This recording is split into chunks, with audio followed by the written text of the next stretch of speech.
Hello everyone, welcome to a... Oh god, what episode are we on again?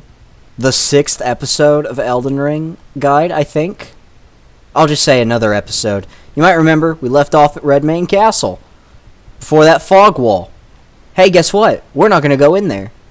We're gonna go backwards. Because there's some important loot in this dungeon we need to go get.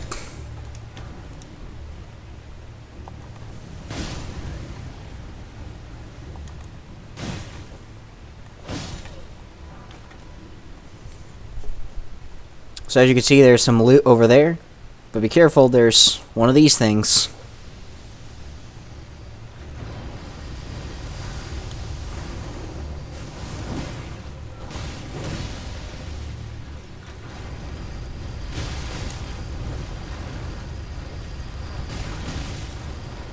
Yeah, don't do what I'm doing when fighting these guys.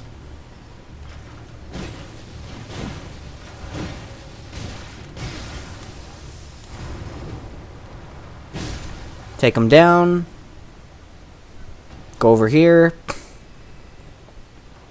Grab that.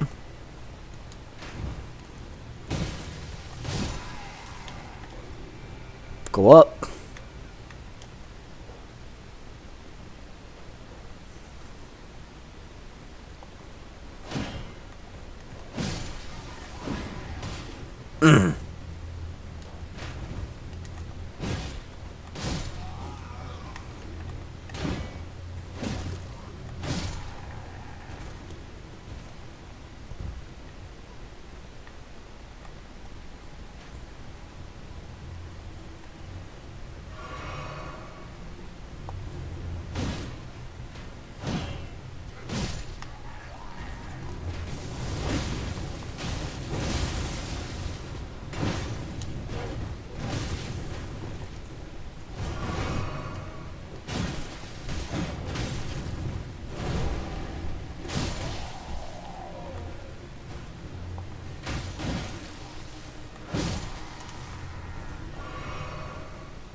That's exactly why I wanted to come here. Now we actually want to leave. And we want to go back over to the merchant shack. And we got something we want to do. Alright? We are going to reattempt taking on that dude. We got some things we want to buy. All of these are probably a smart idea. And all of these are probably a good idea.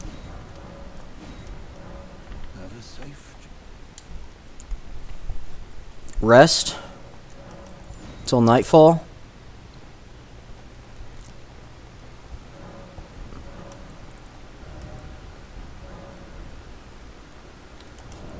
I think we should get something like that, or actually that. Rest. Physic. I apologize for that.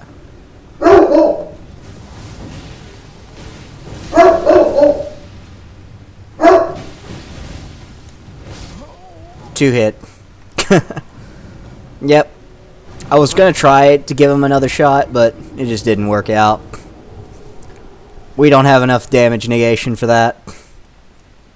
Not right now, anyway. We can come back and fight him if we need to.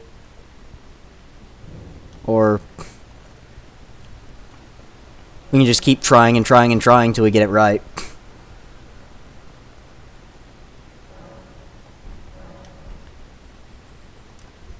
Okay. We may need to get this weapon to +5 before we...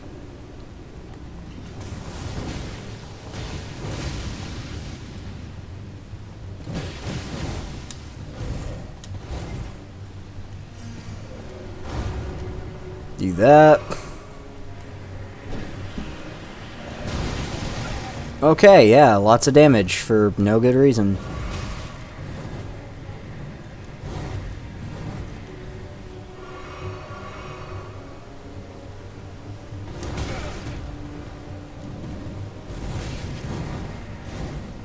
Yeah, don't play like I'm playing here, guys.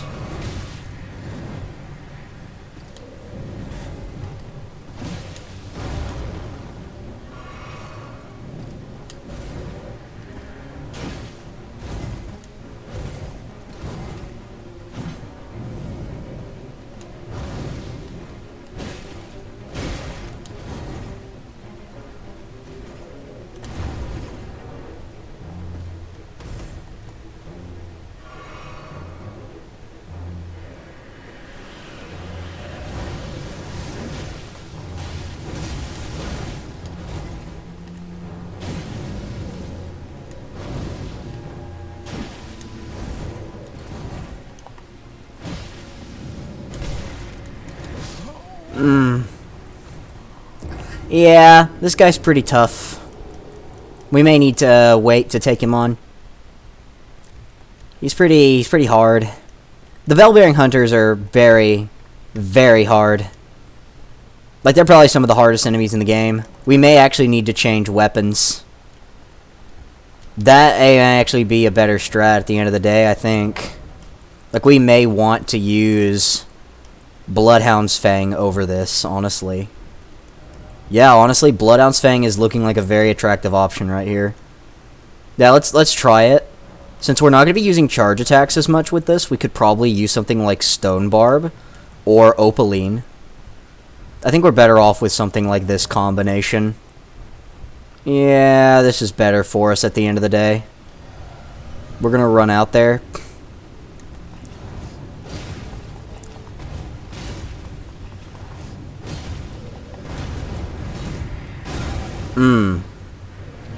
Lot of big damage.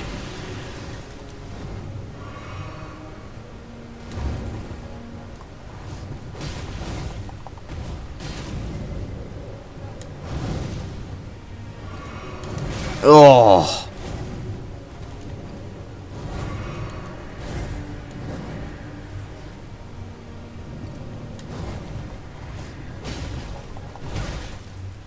Oh my god. That is just so, like, bad. Ugh. Yeah, this guy's very tough. We may not want to take him on for a while. Like, he's like... I mean, this is technically Dragon Barrow, so we don't have to take him on right now. We could wait, but... I don't know, I mean... We may actually want to rely on stance breaks here. And we may want to get something like... we may actually want to combine these two tiers, honestly.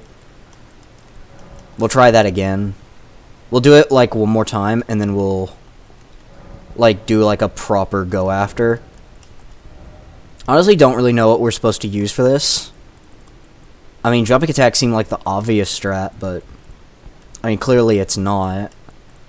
If we're... I think, honestly, Flame of the Red Mains may be the way to go here. You know what? Screw it. Let's see what happens. Flame of the Red Mains.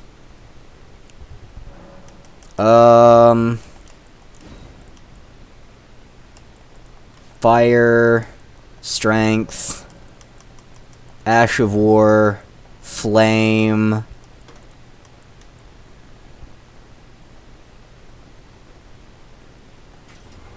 Quality Infusion.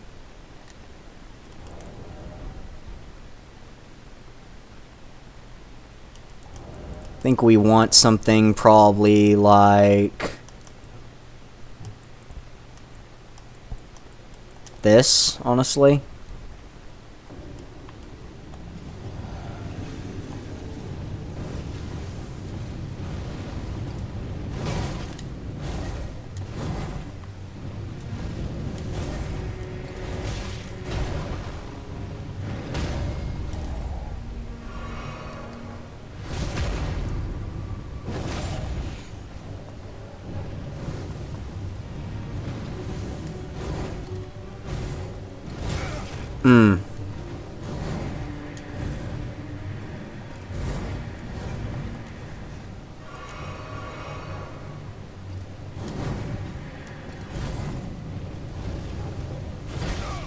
Yeah, I love that so much.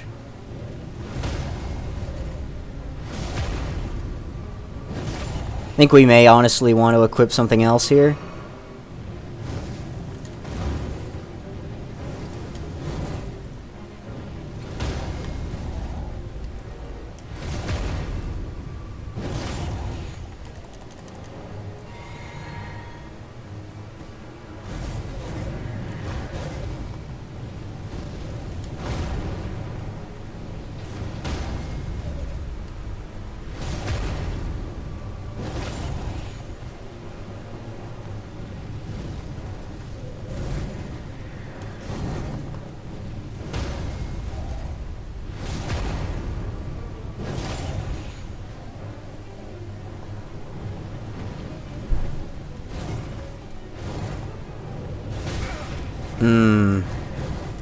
Bad luck there.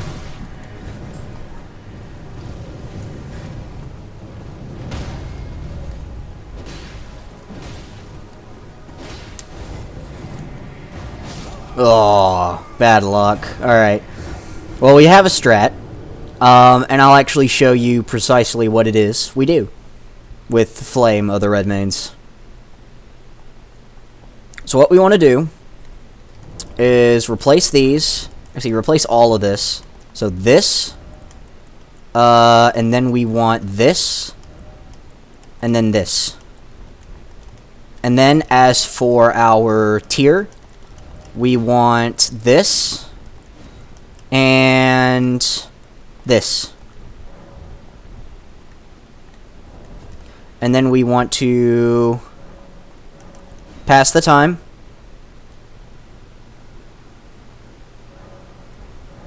Double check what we have, just to be sure.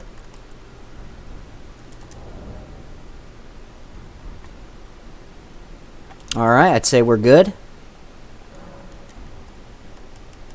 Drink our flask. Head out.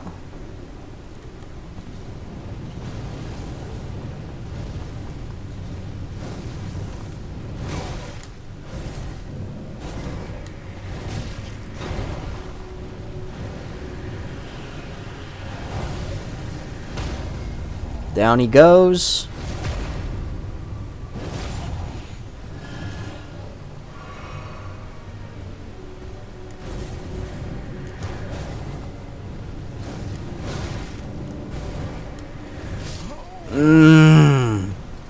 I hate this guy. I really do kind of hate him.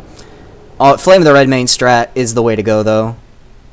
Like, it's just the best thing we can do right now. There really isn't any other strat we can use. I think we may want to honestly go upgrade the weapon. Like, upgrading this to plus 11 might be the damage boost we need here. Maybe. We're gonna give it one more shot, though, just to see.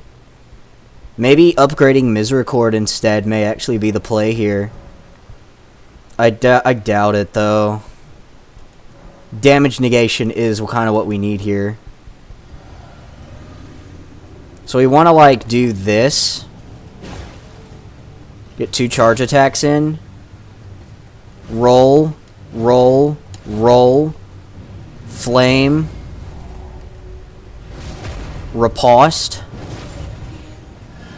Back up. Charged R2. Back up. Flame. Back up. Flame. Riposte.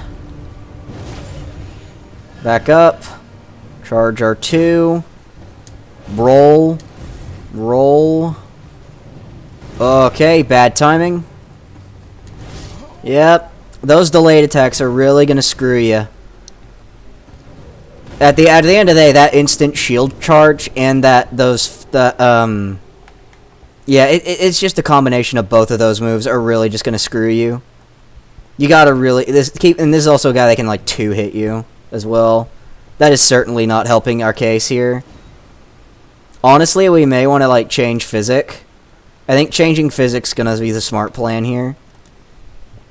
I think changing physic to something like, because this isn't helping. Changing physic to something like Opaline hard tier and maybe something like the Something like the Dex Knot tier may actually be better. Something like... Ugh. The Spiked Crack tier is probably going to be what we want here. Just for, like, the sake of it, honestly. Get 2 charged R2s here. Just get 2. Flame. Riposte. Back off. Charge R2. Flame. Roll. Okay, roll and still get hit by it because this game is horrible. That happens quite a bit. More than you may realize. Flame. Flame. Riposte. Okay. Back off. Flame. Back off. Flame. Okay, that's like great game design, honestly. Yep. Riposte. Heal.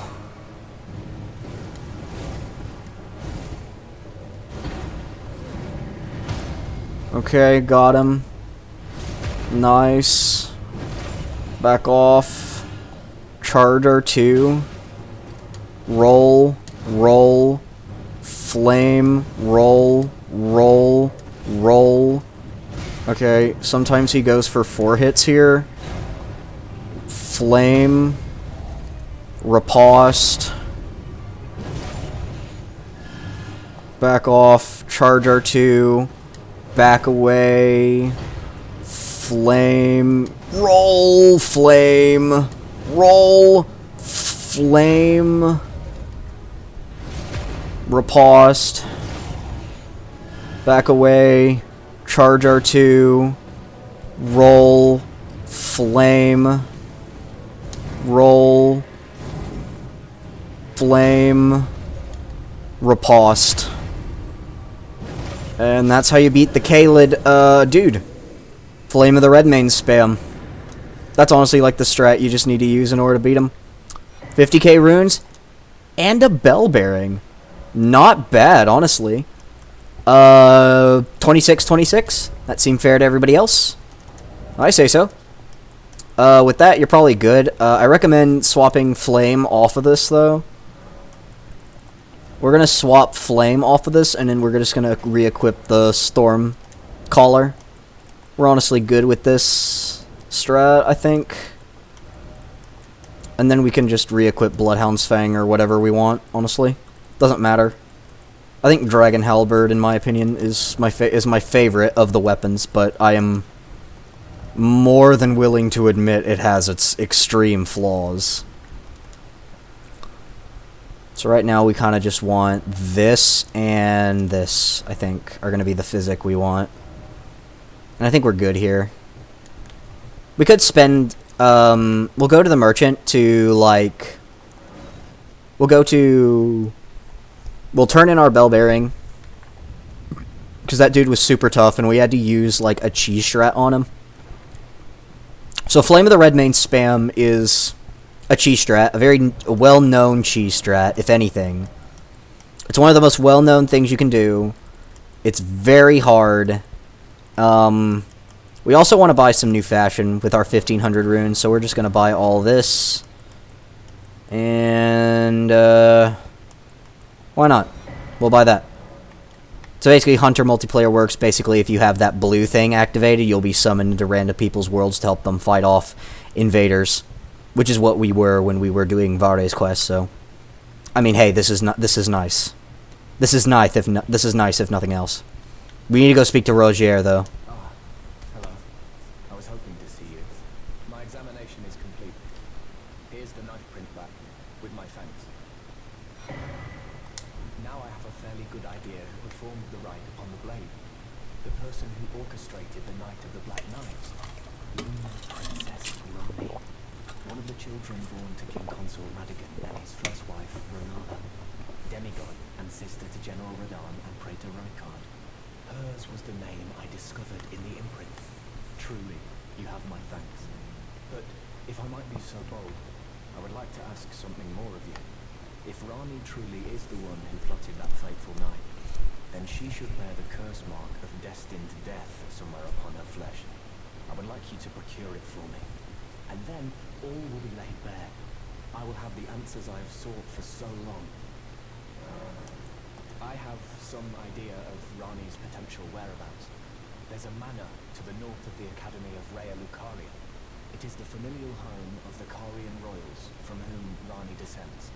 There's been talk of the old royals' vassals gathering there in recent years. Rani's whereabouts since the shattering are a well-kept secret. She hasn't been seen even once, but I suspect she might have returned to the manor in which she was born. I'm afraid there's something I must tell you.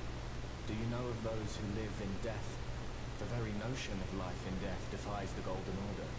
By Dee's account, these defiled fiends must be expunged. But truth be told, I seek the curse mark to save them. You may find this peculiar, but I discovered something in my examination of the Night of the Black Knives. These souls have committed no offense. They have every right to life, only they happen to touch upon a flaw in the Order. Yes, indeed. If Dee knew what drives me now, he would surely boil over with rage. Or perhaps he would even feel some pity. But no need to fret. None of that will come to pass. I can tell a good lie when I need to. So with that, we now need to go to the Caria Manor. Hera! I'm sorry, y'all. That's my dog. So now we need to go do Caria Manor. As obviously we're about to go into a place back in the realm of magic, so we probably should re-equip the magic talisman. I recommend replacing the charge attack talisman over that, and I actually recommend having the pierce talisman there. Yeah, this is fine.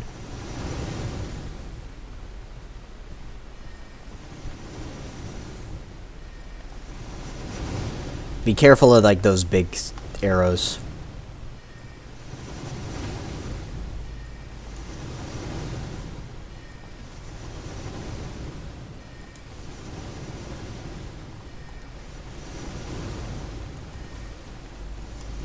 So come here, light this grace. Now we're gonna run through. We're just gonna run straight through. We aren't really going to explore this place because it really doesn't deserve it. We're only going to go out of our way to do one thing. Just keep running. Picking up random runes on the way. I'm sorry about that. That's my dog. She's being horrible. Just going to keep running.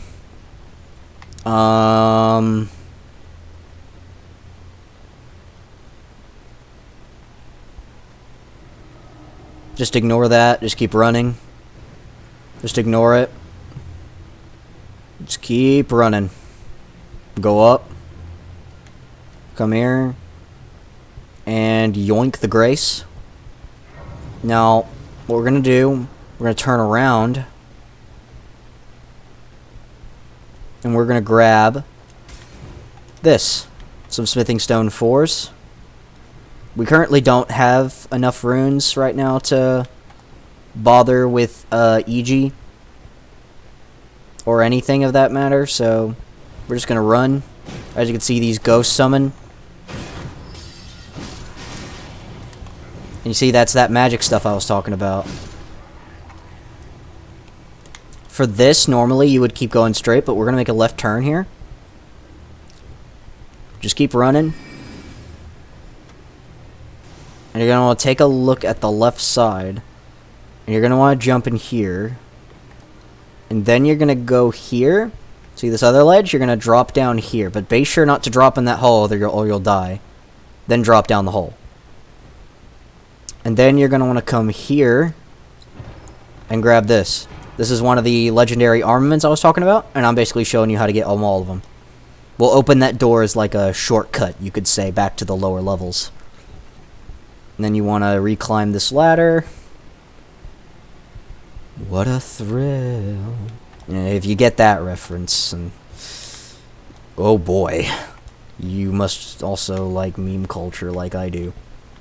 Ah, okay. We actually just need to fast travel back to the manor lower level. Grace. Don't worry, we'll go to other places soon. This is like this is a pretty boring area, honestly, because you can basically just run through most of it.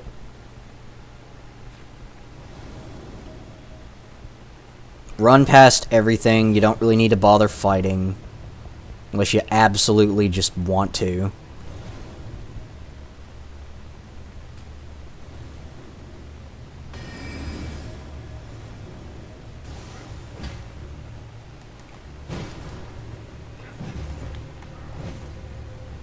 Turn.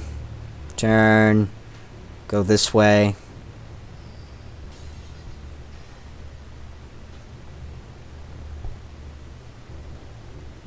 Go up the elevator. And yeah, and you probably noticed that the frame rate just dips a lot. This is not like a recording issue. This is a nor is it a YouTube issue. This is like something the game will do. There is something I think you can do to get it fixed, but I have no idea what it is. So yeah, I guess yeah, I have no idea what it is, so I mean, I'll probably figure it out. There's probably some optimization things you can do.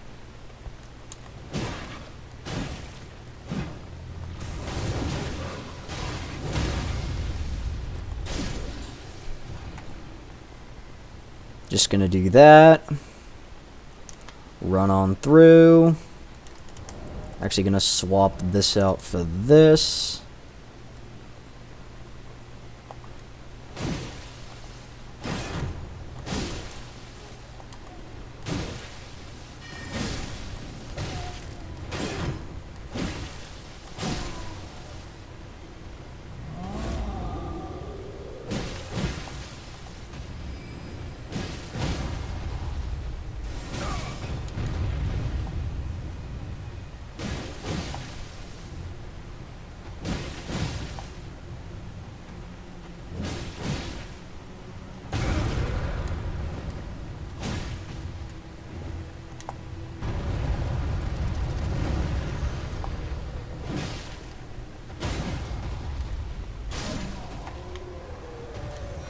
He'll drop the Troll's Knight Sword. That's a guaranteed drop, so you don't need to worry about that. Go to the right here. Kill these guys. They have a surprising amount of poise, honestly, but not too high. Go through here. You can summon here, but you don't have to. I'm gonna go up to this lady.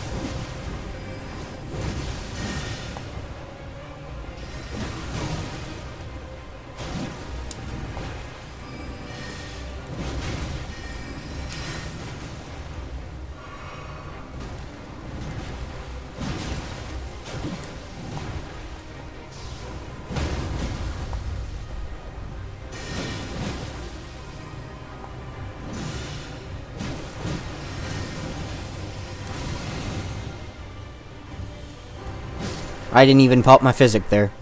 It was that easy. You can just be hyper aggressive against her, and you'll probably be okay. With that, we actually now want to go back to the table, and we are going to go turn in. We're gonna go use our runes to upgrade stuff. So we're gonna come here.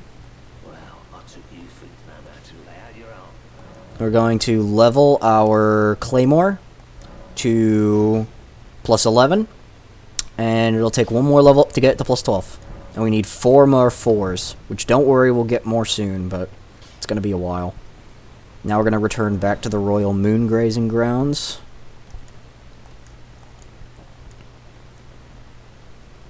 And here, you want to go this way. Over to this door here. Come through it. And you want to ride along the right side. You can smack whatever you want to smack. kill this scarab so that way you can get the Chilling Mist Ash of War. It's not a great Ash of War, but it's decent. You're gonna want Claw Talisman. Probably want Green Turtle here.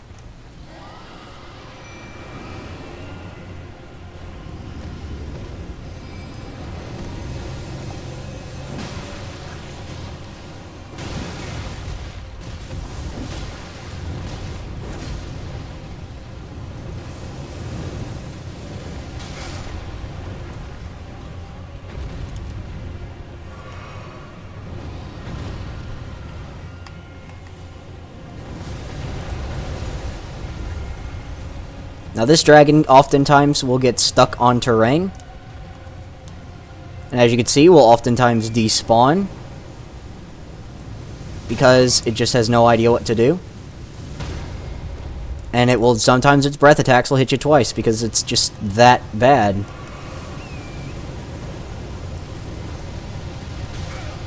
We were a bit late there, but you can actually use the iframes you get when...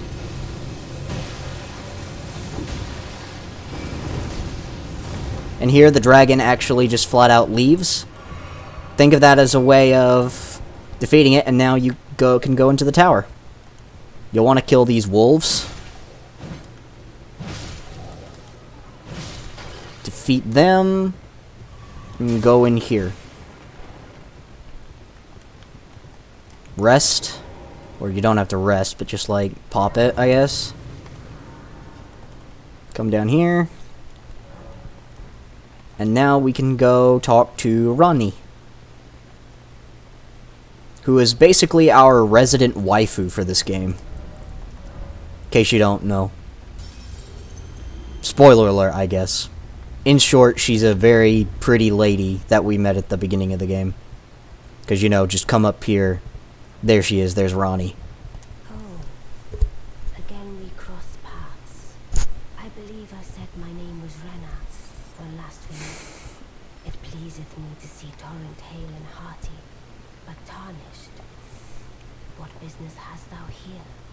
I have no memory of inking thee an invitation. I see.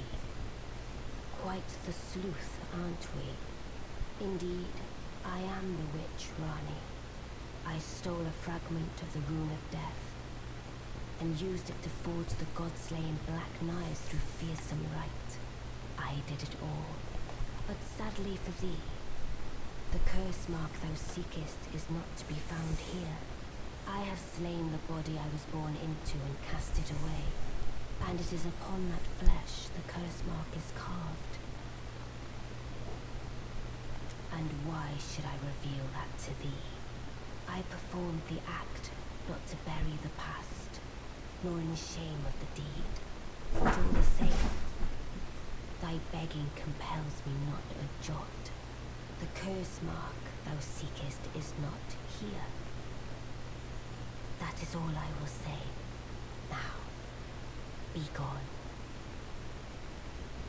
The curse now. Okay, so she won't speak to us anymore. She won't expand on her dialogue. So we need to go back to the table. And we need to go speak to Rogier and let him know, hey, this is what's going on. And I actually recommend we swap this out for this, and this for... Well, this is fine, I guess. Though granted, we won't be fighting anything that has to do with magic for a while, so... That's better. Always good to see you safe. So, I see. When Ranni shed her flesh, she shed the curse mark too. You know, not everyone would trust such a tale. But if she in her current form is nothing more than the living doll you profess, then perhaps it's true after all. Forgive the bluntness of the notion, but how would you like to become one of Ranni's vassals? Only in order to get what we want, of course. The location of the body which bore the curse mark, which right now I haven't the faintest. And the best way to find out is for you to enter her service and take a poke around on the sly. I know you've got what it takes. Not only are you a superb fighter, but people want to trust you.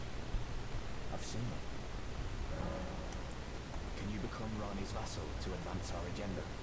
While in her service, you'll be able to take a poke around on the slime and determine the location of her original body that bears the curse mark.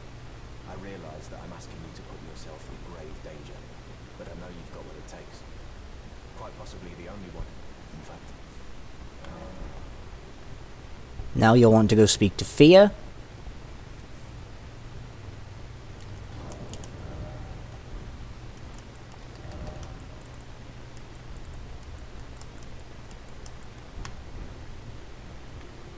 I am pleased. Would you like me now?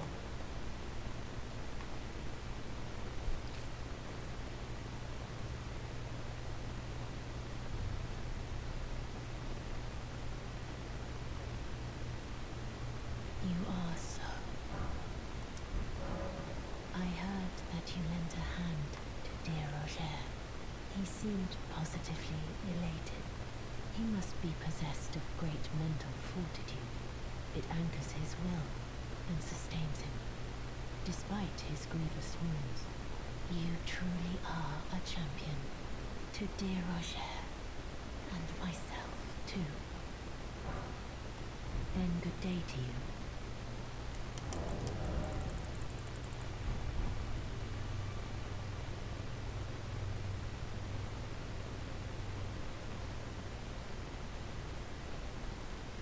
I am pleased. Would you like me a blessing? Would you like now? Come.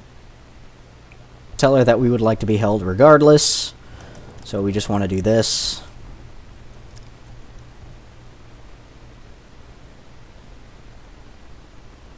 You are then good day.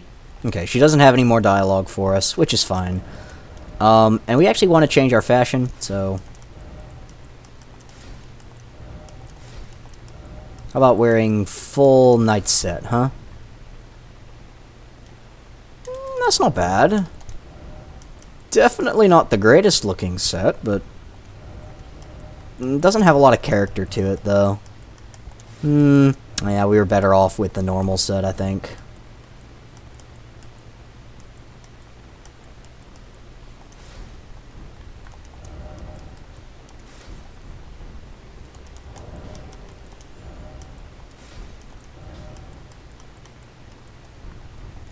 Well, I took you've no matter to lay out your own.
Now we're going to want to go to this place down here, because it has some materials we need. Like, really, really need. Before we go to Ronnie, we're going to go here instead. Probably thinking that seems like a very stupid idea, but... I mean, it might be, but... Yeah, it's really not, you know? Like... It's really not that dumb of an idea. We probably could just ignore this dude as well, but... I don't know. I'll quite want to fight him, honestly.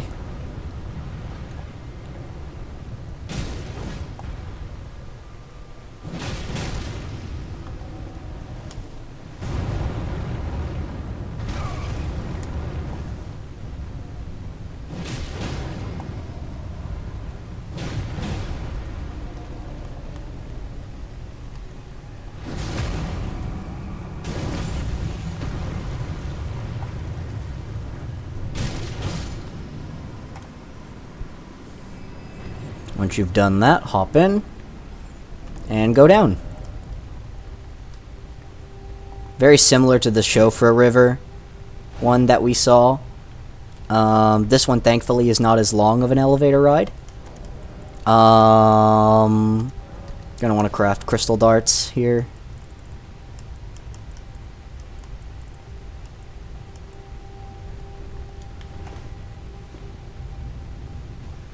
Grab this grace. See those? Those are ants. You're gonna want to aggro them. You could go the other way, but there's not really anything worth it over there, so...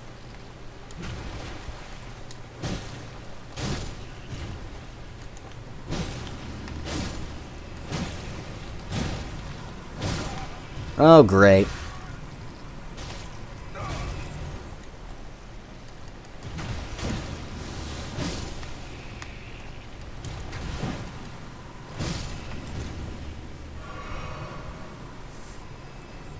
Did all that, now we're just gonna run.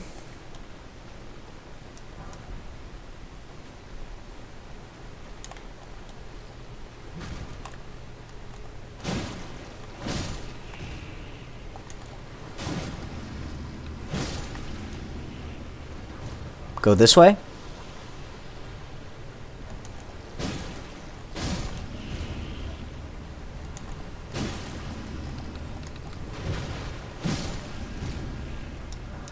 Get some smithing stones.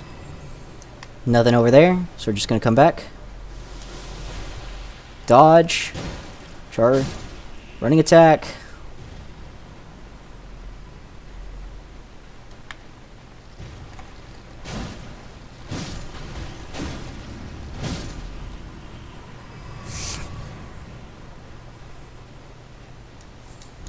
Silver fireflies. Golden runes. Trust me, go this way. More smithing stones, and you're about to get a whole bunch of runes.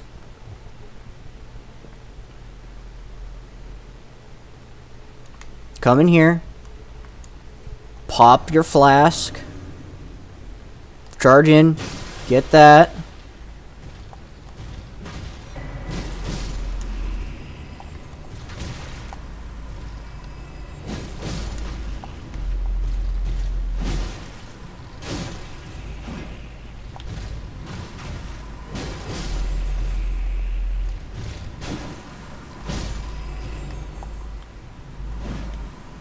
Whole bunch of runes, see? Did I ever mislead you?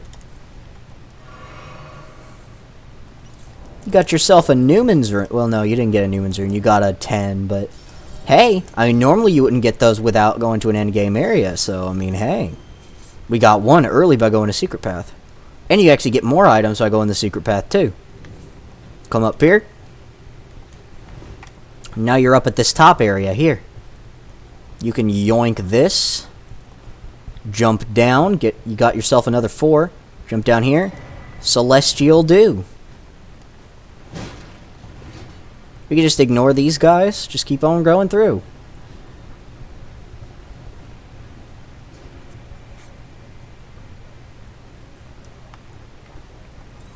You could go fight that thing up there. Well, you can't, but... Also, you don't even have to. You can just ignore it. See? Look at how little damage that does. Just ignore it.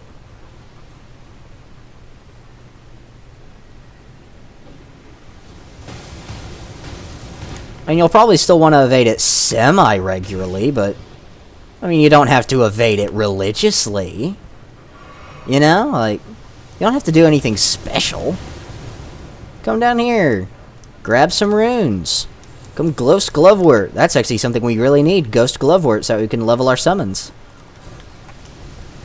We're not going to level our summons yet, but I will show you what you can do with your summons. Like, which summon do you want to, like, commit to? Because right now we're using Dean a lot.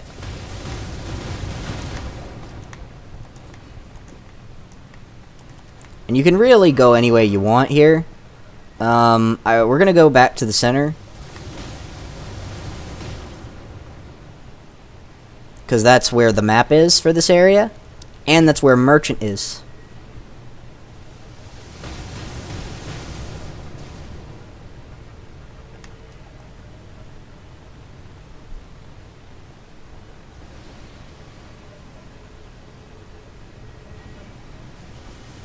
here. Yoink the map. Speak to him. You can buy yourself these. I recommend getting this so that way you can get Bulbuses. And honestly, this, because it has more practical use. This as well. Just buy all these unique items here, and you'll be good. Now you can ignore them. Now you're going to want to make a right here. Going this way, because this is the way you're going to need to go. You can yoink this.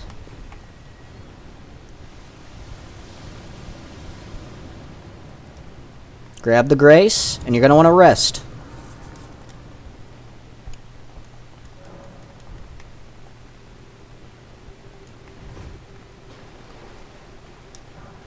Ghost Glove, we're at 1.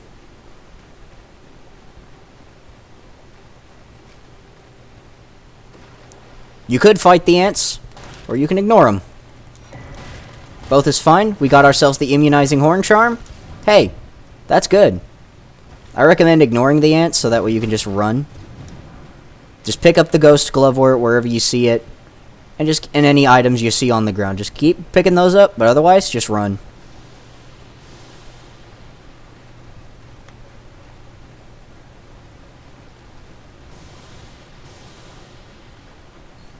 Now for this boss, I don't really recommend using Dean here, so I actually am going to recommend you use Latenna instead. We're just going to keep running.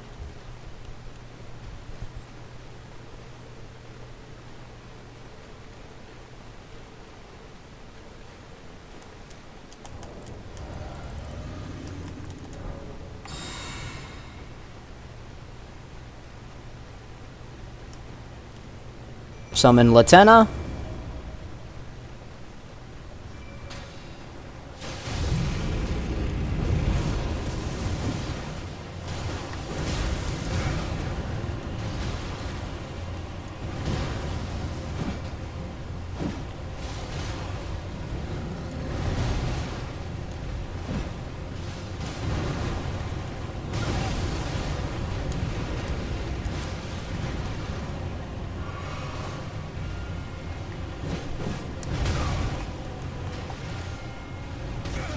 Ugh. You can't really see what's going on around you, and you don't have the ability to use the horse here to really circumvent anything that's happening to you, so because he just does this a lot. So yeah, you're just gonna have to get lucky here in terms of camera and eyesight. Back away from him when he does this. And now he has Ice Lightning, same as you, so yeah, it does massive frostbite damage.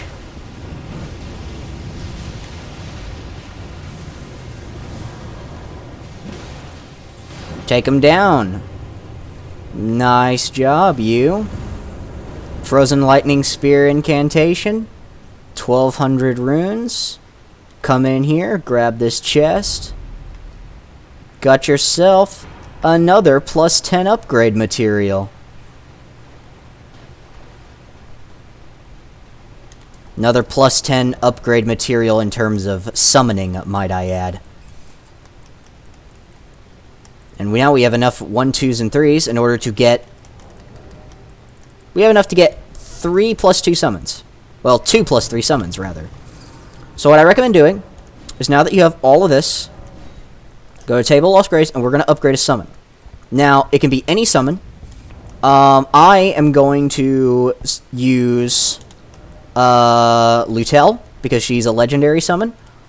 Honestly, any of these summons are good. But I am going to use Engvall. So we're just going to pump him to +3. And technically we can do another summon to +3 as well. So I guess to make him feel like he's not being left out, we are also going to +3 Dean as well. And you can also upgrade any of these ashes as well. I recommend, if you're going to +3 or anything, any of the normal ashes, I recommend the jellyfish. There we go. Alright. So now... If you have the ability to upgrade anything, upgrade it. So, yeah, we're just gonna spend most of our upgrade materials.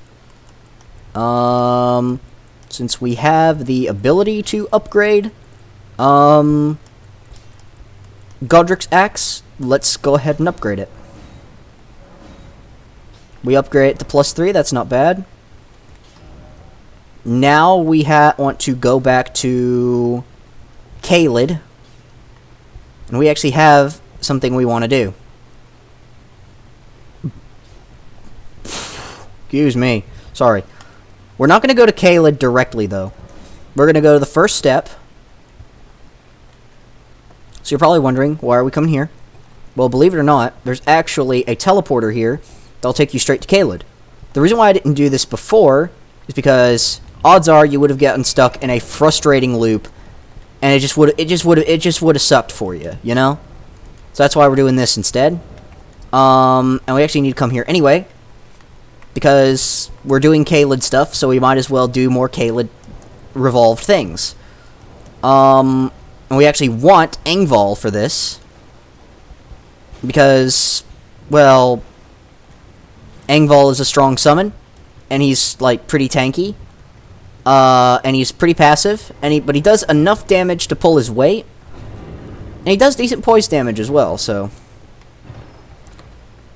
So we're going to get stuck in this transporter trap intentionally. And we're going to get taken to the area we want to be at. So when you come out of in here, you're going to pop up here. The second the game loads, of course.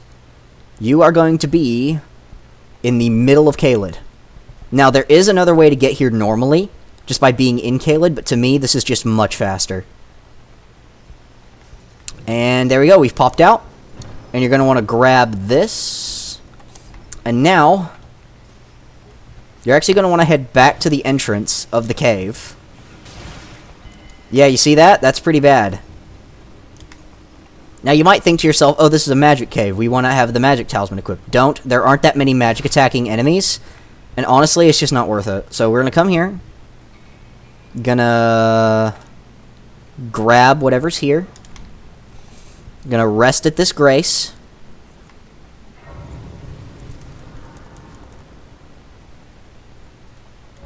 And then we're going to go complete this little cave here. So go up.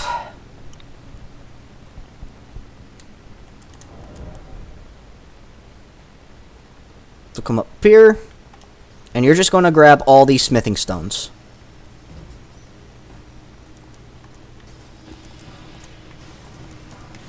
Oh, and you know this thing? It fell down, but you can...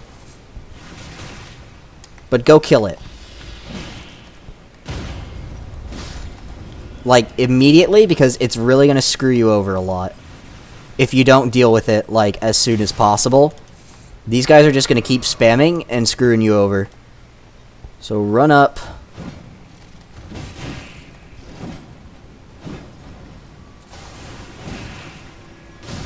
Kill it. Run up. You can just run past these guys. They aren't that big of a deal. Yoink the smithing stones.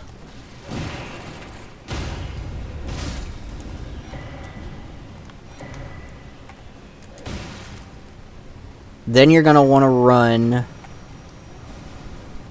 back onto this way, up, grab this. It's not great, you don't have to grab that, but I mean, hey, it's there, might as well.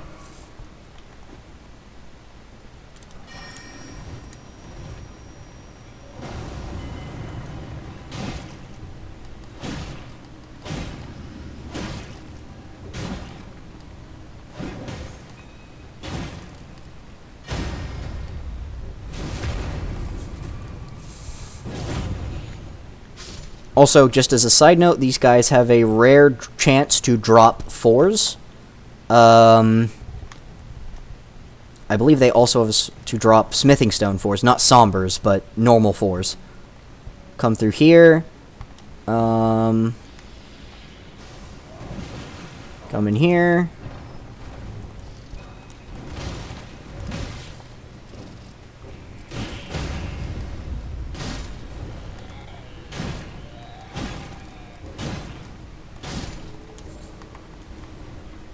Yoink. Grab the Sombers. Go around. Go up. Grab that. Kick this ladder down so that way you have a shortcut. Come back here. Grab that Somber 4. And you're gonna run through here. And then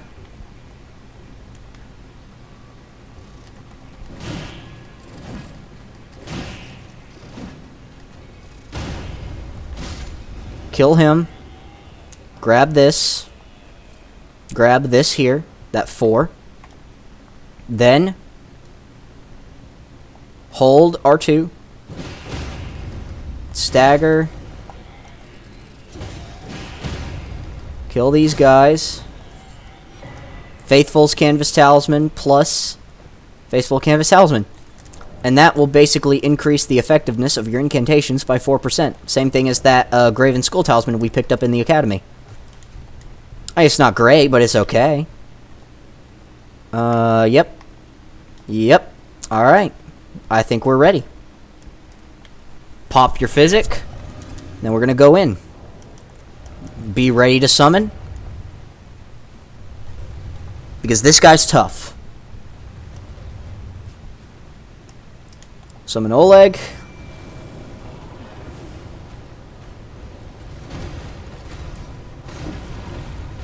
Smack him on the butt. Roll to the side.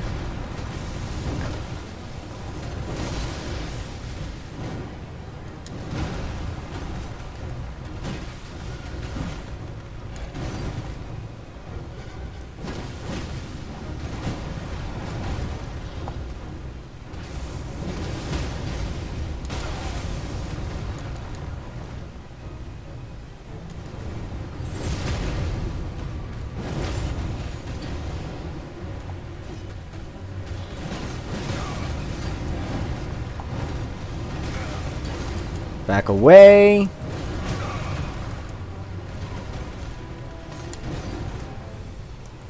Heal.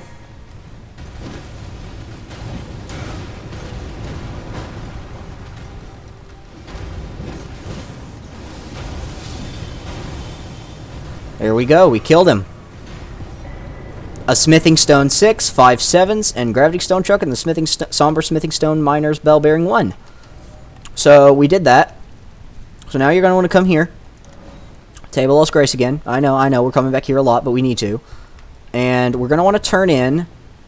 we're going to want to turn in something. This is very important. Turn in the Bell Bearing. As you can see, we can now purchase an infinite amount of 1s and 2s for both smithing, for both the normals and the sombers. So that's actually super good. We're going to buy all 3 rune arcs as well, because why not? So, and we also now have a Smithing Stone 6, which means now we are now only 2 upgrade materials away from getting a fully upgraded weapon. So now we need to go... You can go anywhere you want, but we're going to go back to Ronnie. We're going to go see if we can convince her to do the whole... Convince her to see if she will give us the ability to serve her, so that way we can... You know, we'll see if she lets us serve her. And not in that way, thank God. You can also do whatever you want with these. Just craft the Rotbone bolts.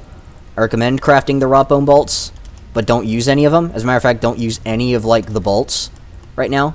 I'll just tell you when. I'll just tell you guys when you want to use the rot bolts. And don't worry, it's not anytime soon. Go back to Ronnie. The curse now. And request a server. Oh, is that so? Thou wouldst render me aid. Is that thy proposal? Affording thyself opportunity to grope about for the curse mark's location, no doubt.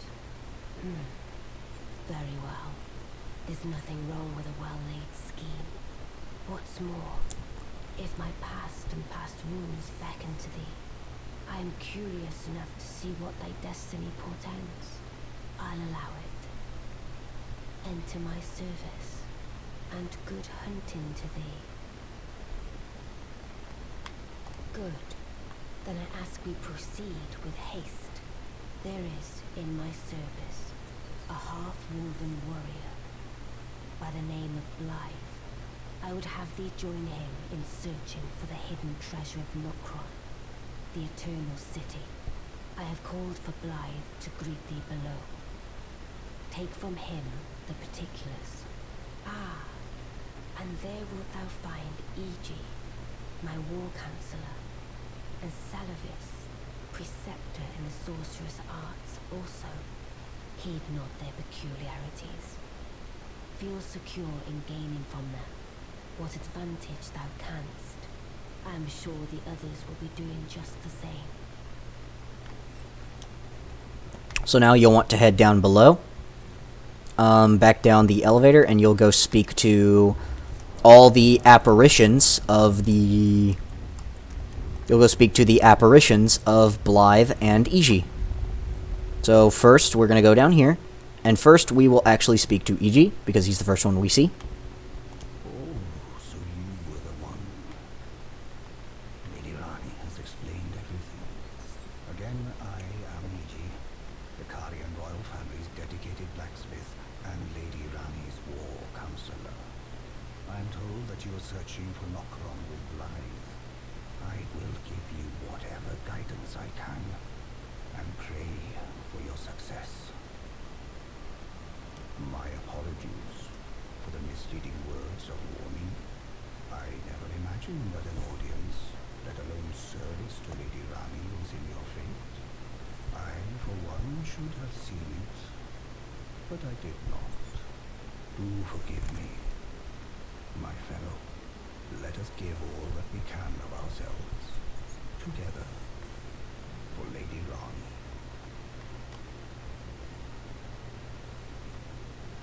Now we go speak to Blythe. Long time, friend. Blythe. Have you forgotten? Glad to have you in the service of Mistress Rani.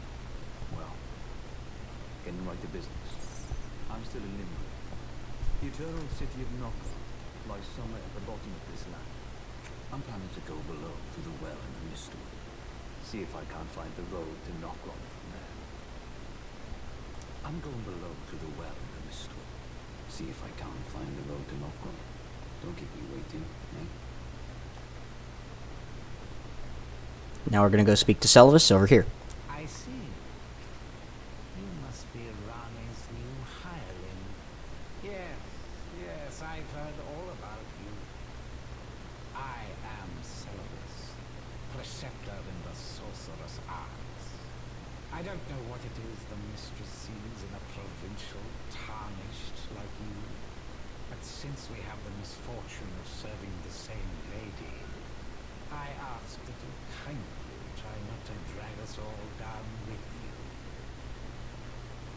I reside in another tower close by. Come and pay me a visit, should you wish to be of actual service to Mistress Rani. If it were up to me, I wouldn't waste my time on the likes of you. But who am I to stand against the wishes of my lady? With that, we can now go this way. Go back up. We're going to rest at the site of Grace. And we're actually going to go speak to Celis immediately, even though it's very clear that he doesn't want us welcome. Is so that way we can start his quest.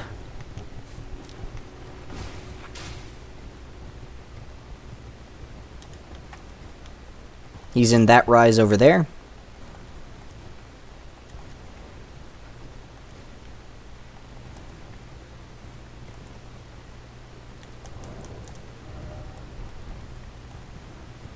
So in Selvis's rise here, if you go up the ladder there, you can go to... there's a chest in there that has a memory stone. Don't worry, Selvis won't aggro if you do that. He doesn't care. Well, you took me at my word. Did you not realize I was merely being polite? Oh, you provincials never cease to amaze.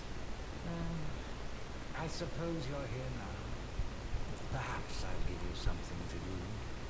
I'd like you to find a woman called Nepheli to administer a potion. Even you can do that much, can't you? Good, good. Now I shall hand over the potion in question. Find Nepheli and ensure she drinks it. I expect glad tidings, and soon. So, you're going to want to go to Round Table Hold, because that's where Nepheli is. But instead of giving it to Nepheli, you're going to want to go speak to Gideon.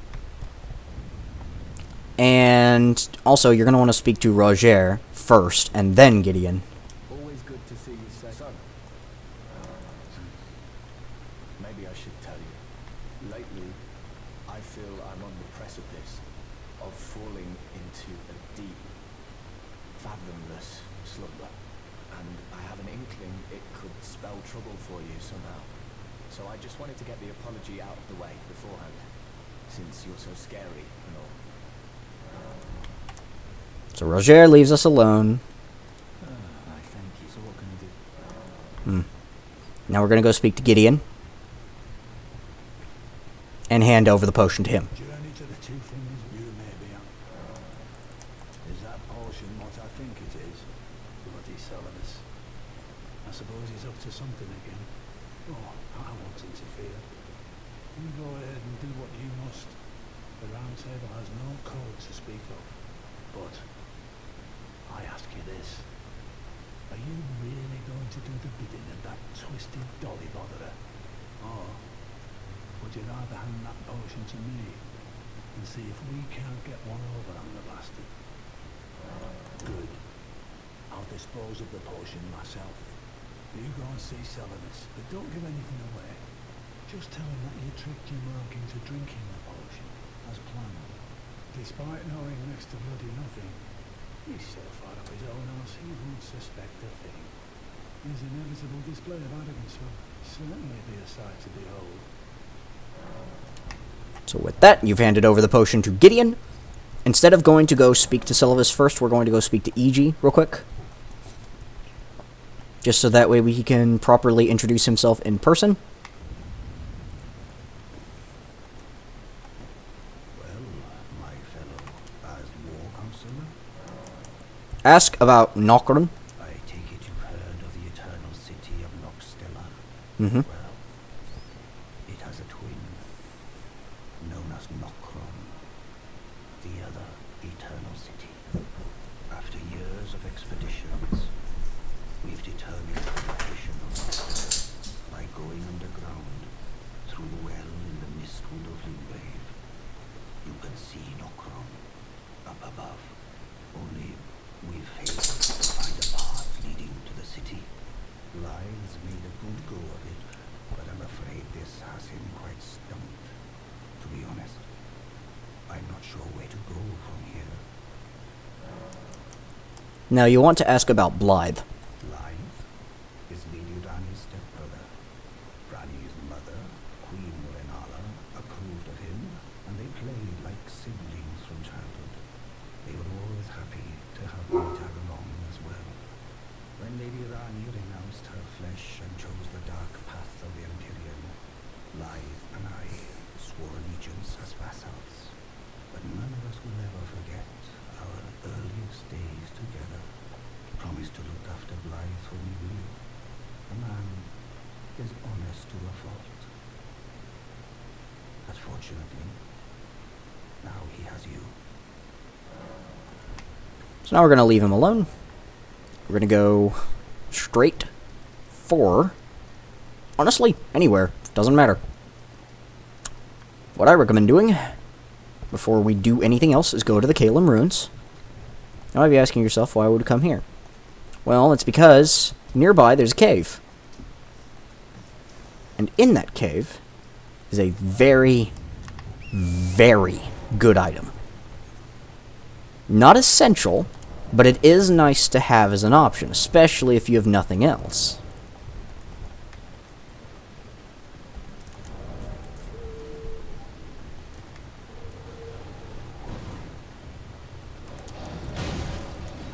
If you'd like, you can equip the beast repellent torch, which is what I should have done, but...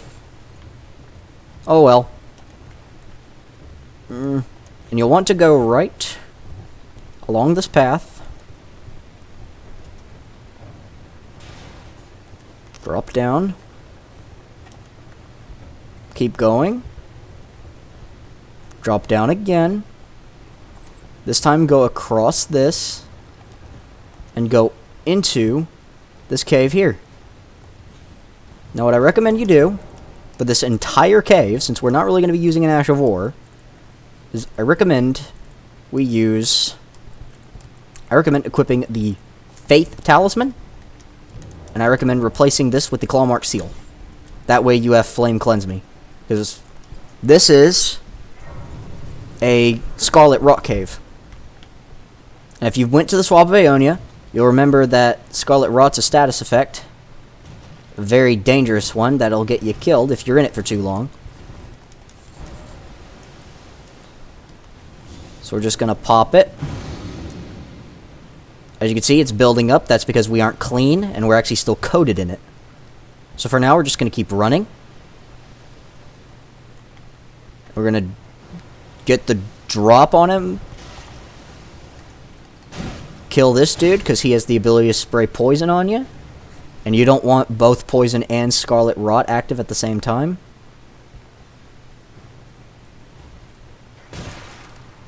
Yeah, as you can see, you really don't want Scarlet Rot and poison at the same time. You really don't. Go here, get the fire grease. Two-hand. Go to the right. Jump across. If you want, you can pick up all of these flowers. They're very rare.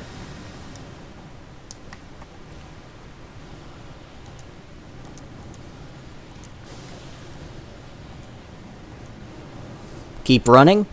Just run away from the poison. And now we're in front of the boss fog. So you can unequip this. Place it with the Ash of War thing. If you want, unequip that. You can even unequip this weapon. And replace it with something like the Claymore or anything. But we're going to keep this weapon equipped. Gonna just run up on him. And we're just gonna immediately use our Ash. We just took him down like that. Now this dude's a bit harder to touch because he's in a Scarlet Rot swamp. So we're gonna try to get him out. Instead he's throwing holy projectiles at us.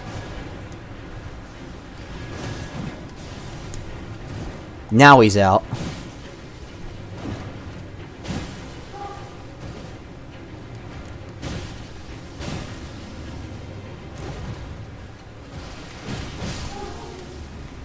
And you see that right there, that little swamp attack, almost gave us Scarlet Rot.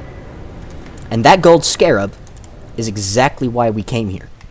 See, that gold scarab boosts all rune gain by 20%. Like, that's just insane. So we're going to go back.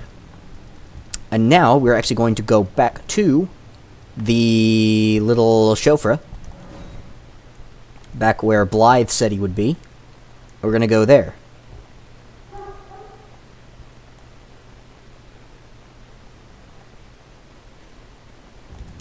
And we're actually going to use the Bloodhound's Fang.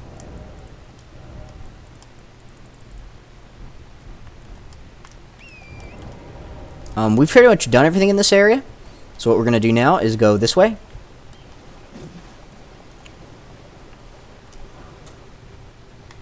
And go help Blythe. In order to do that, we gotta kill these dudes, though.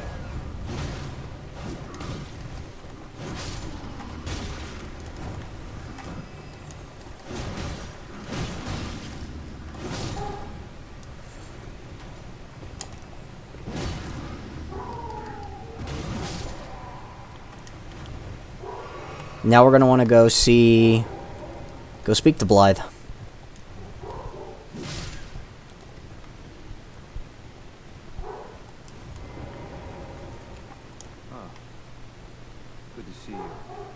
Apologies, mate, but I don't have much to report.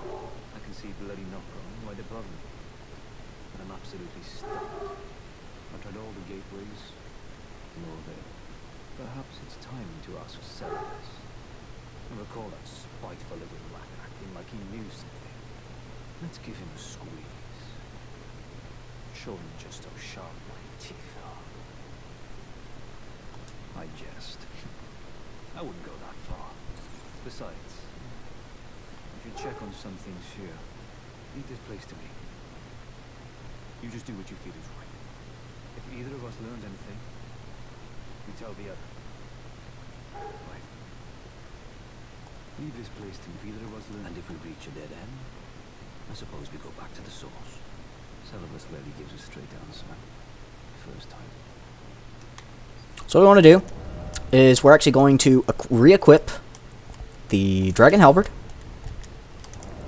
Swap this out for, like, either of these. Or you could just keep the Gold Scarab equipped, if you aren't sure. Both is fine. And we're actually going to go back to the chamber outside the plaza. Now, you could go speak to Celebus. We arguably need to go speak to him anyway. But we're not going to do that. We have another way. We're going to go this way to go speak to Celebus. And I actually recommend having Angval for this,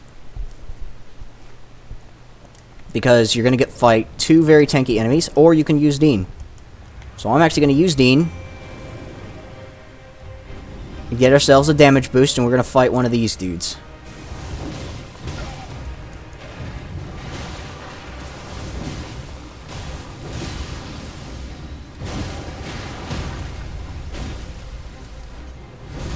Kill the misbegotten warrior.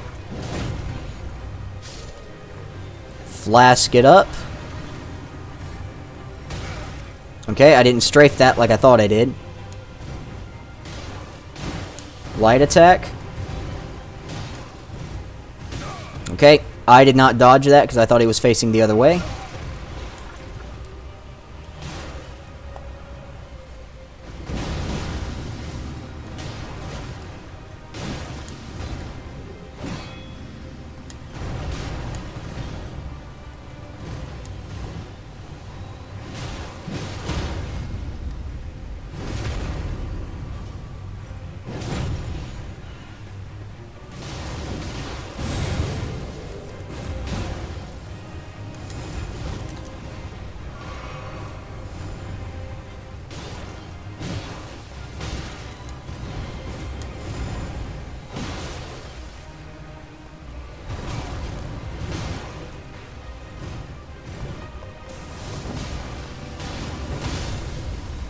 Once you've done that,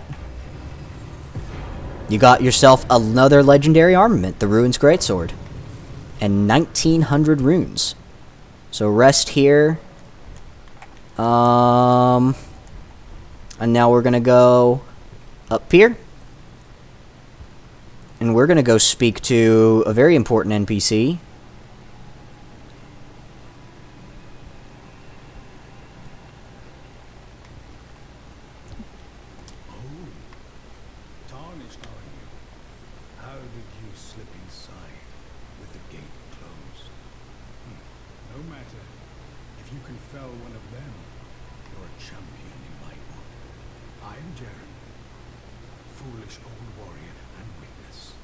Incidentally, do you like a good festival from time to time? Well, it's true. This fortress houses only the vanquished. But when the stars align, we celebrate. A war festival honoring the last battle and death of General Radahn, the mightiest demigod of the Shattering and bearer of a great rune. Well, good. As you should. The festival affords glory to warriors. Then all you need is a little patience. When the stars align, the festival will be declared. Well, I haven't heard that name in an age. Then you must serve Princess Rani. The next time you speak to Iji, tell him this. The festival of Radahn will surely set Rani's fate back into motion. By the by, is that old fool still hammering out weapons? His enormous frame cramped in that little place. Bit of a haughty sort. Strange fella when I knew him. And funny thing, his swords were all blunt as stone, but not one of them decayed when faced with a scarlet rot.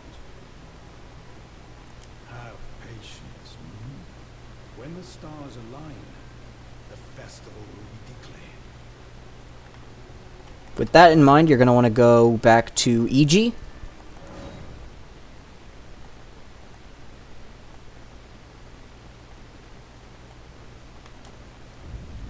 Then you're going to jump up here. If you haven't purchased the last of those, purchase it now. And tell him about Jaren. Now that's a name I haven't heard for a while.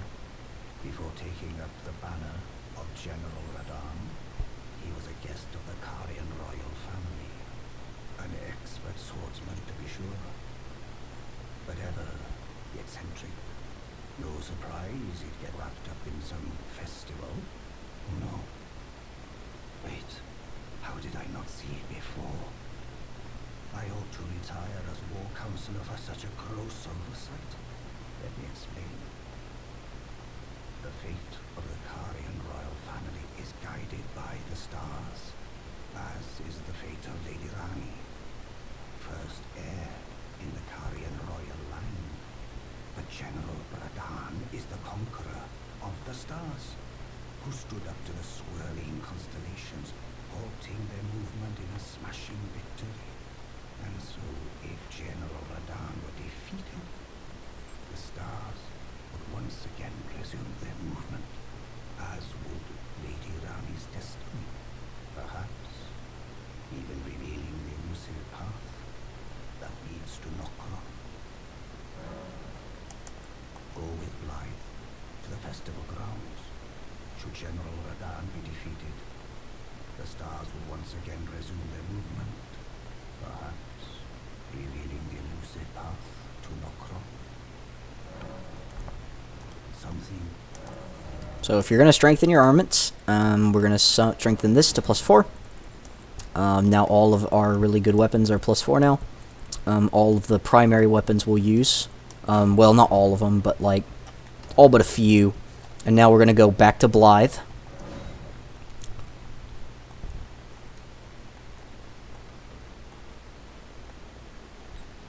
Now, personally, since we're about to go fight another demigod, General Radahn, personally, I recommend a quicker weapon.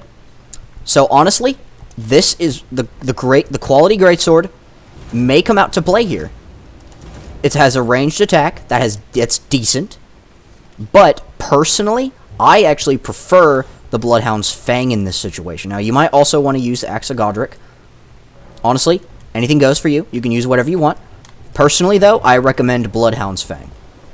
Because that is a very strong... This is a very strong weapon. And you probably want about this talisman setup. You can replace the Gold Scarab with something else if you want. Like, if you're interested in charge attacks, you can use that. Or I'll actually show you...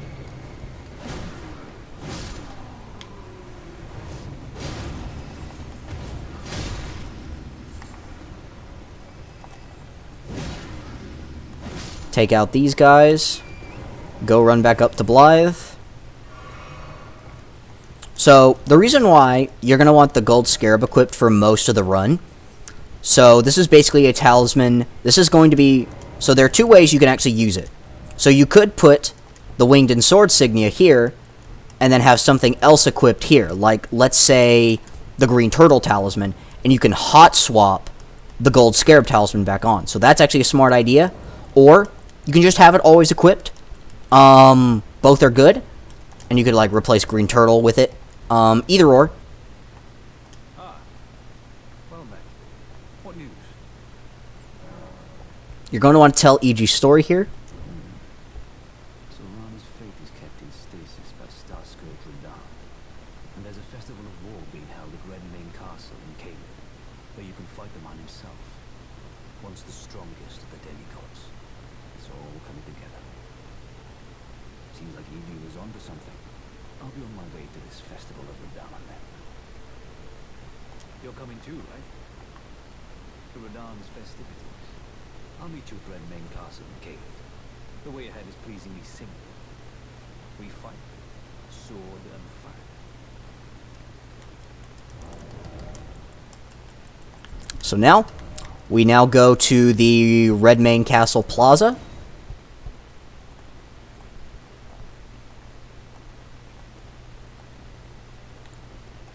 So in our offhand, we are going to want equipped a short bow. And if you want, we can actually change our equipment out to reduce the weight.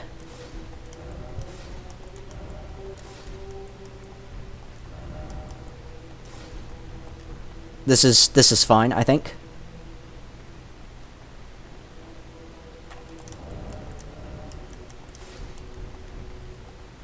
Ah, there you are. Took your sweet time. The plays are all made up. I'm waiting for the curtain. Let's give them a show to remember. Just don't you go dying on me. For Ronnie's sake, too. So for this bow, you're going to want to equip the poison arrows. And that's about it. Speak to Finger Maiden Theralina. Give a polite bow.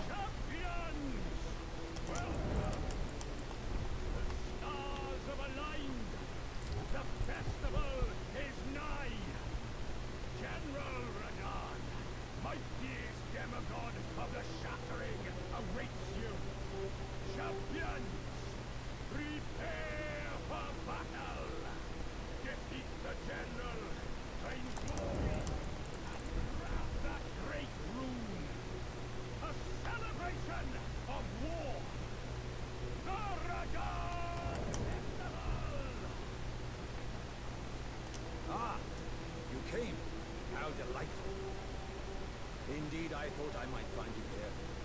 By the by, do you know for whom this festival is being held? Well, it is none other than General Radahn himself. To think, I could face a great champion of the Shattering, demigod in the flesh. Oh, in truth, I quiver at the thought. Such is his frightful feat. But the fear simply assures me the ordeal is worth undertaking. Be sure to get a good vantage, my friend. I, Iron Fist Alexander, hereby vow to unflinchingly brave this ordeal. Be sure to get a good... Something you can do as well is you can actually go to Mistwood Outskirts before we do this. Because we're about to obviously engage in a very big battle with a guy who's called Strongest Demigod of the Shattering. So clearly we're going to want to go prepare for that. But we're not going to prepare the normal way. We're going to go over to this. There's a little lake. A little puddle. Not far from here. And it's like... It's like a super little puddle. It's not a big one. It's like tiny.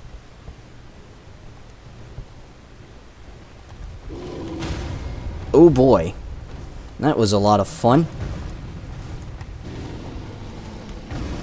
Just run past the rune bears.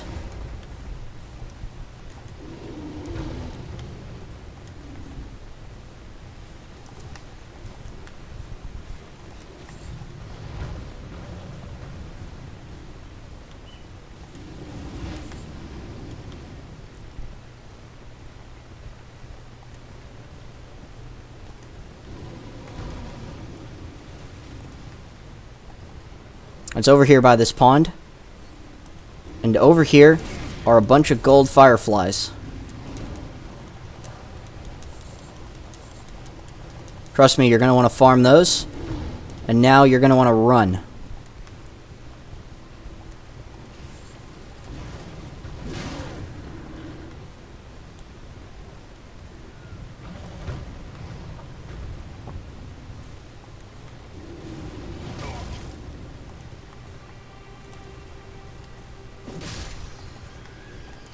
Now with that, go back to Redmane Castle.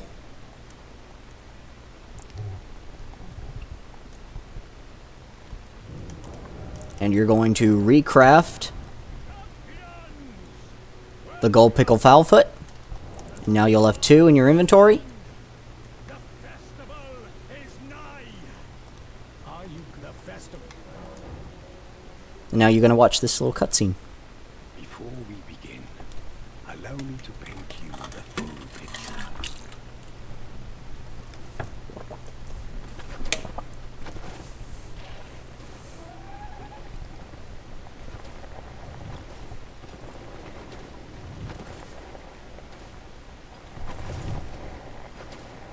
General Radahn is cursed ever to wander.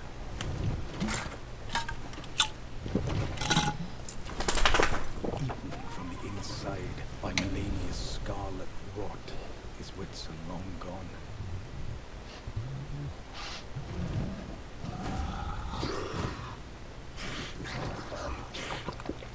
Now he gathers the corpses of former friends and foes alike, gorging on them like a dog.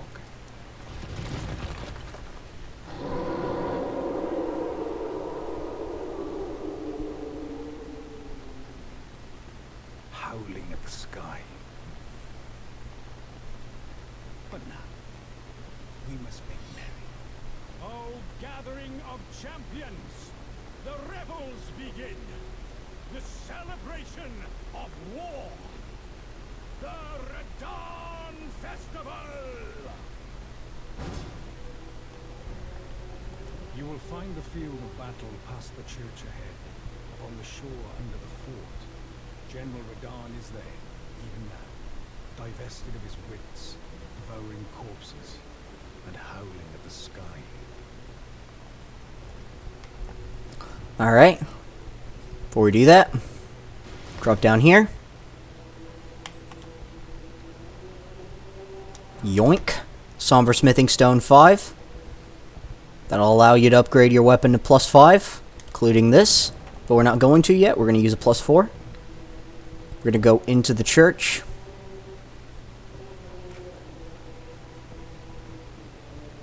Gonna yoink another 6. And drop down.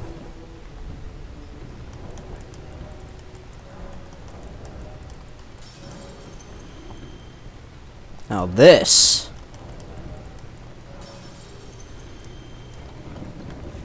Something you're going to want to do as you enter is swap out this and have the bow equipped. Trust me, I know this sounds weird, but trust me, you're going to want to do this. Head in. What you're going to do is get on your horse and run backwards as soon as you enter. This causes Radahn to do a weird thing where he'll despawn, and then he'll respawn, but he'll be firing his bow in the opposite direction. This allows you to summon your friends. So we're going to summon Greathorn Tragoth, Lionel, and Okina. Did we summon? Yeah, we did. And Tragoth will actually have a unique little gesture he has for you. Casual greeting. You're going to want to fire your bow. You can actually do jump shots. Now when he does this, back away, roll in, you get attack opening.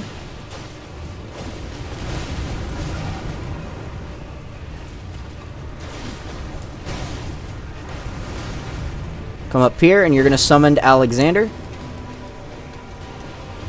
There you go. As you can see, once he's got that like green mist around him, that means he's inflicted with the poison. So you're going to back off, run away. And over here, you can summon Blythe as well. And get off the horse again. Now we're going to start fighting him. Poison is percentage base.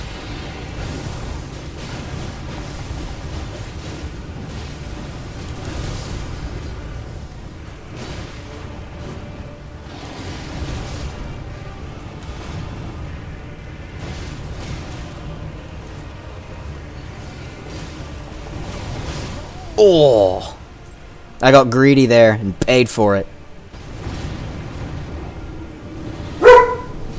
I'm sorry about that. The dog's being loud. So now we're going to respawn at the Stake America. I'm sorry about that. My dog's being an ass. We're going to reapply poison as well. So we're going to get the bow back equipped. Two-hand. Go in, I guess. We're going to do the same opening we did before as well. Where we just run away. Get him to despawn. Then we're going to go back in. Stop. Okay. Summon. Summon.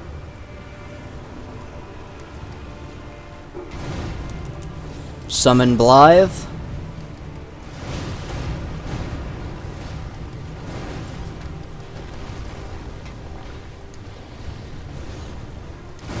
Run away. Grab your runes.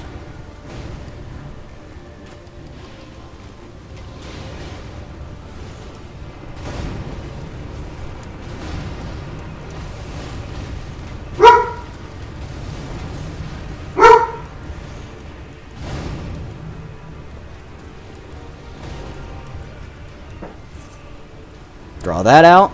He's poisoned.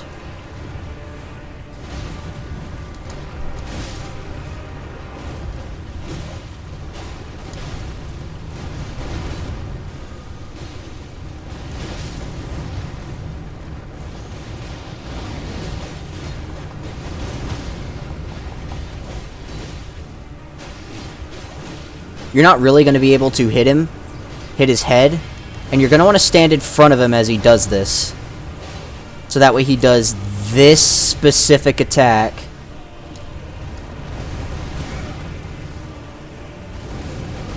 As you can see, he's kind of like going nuts right now. And now we're alone. Go in. You probably don't want to go for a second attack there. Heal. Now what you're going to do is immediately start running. Flask it up. Immediately start running, and you're going to want to rotate. And look for that. And run to the side. Because he just does a big ol' meteor attack.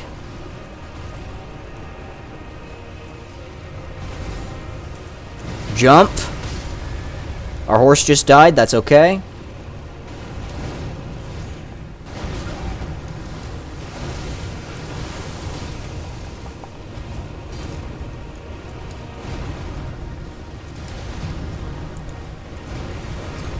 And in case you're wondering, you can still summon in this phase.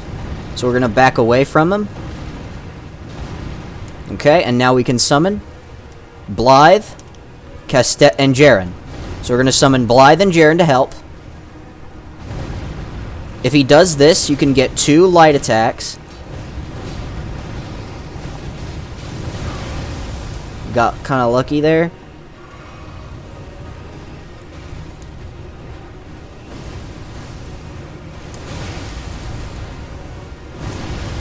And you're going to want to jump that wave there.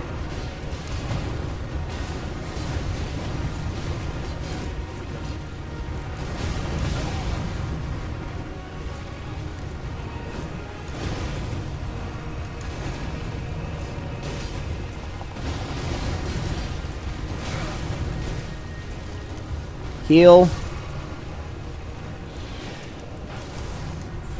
If he does this, get on the horse and run away.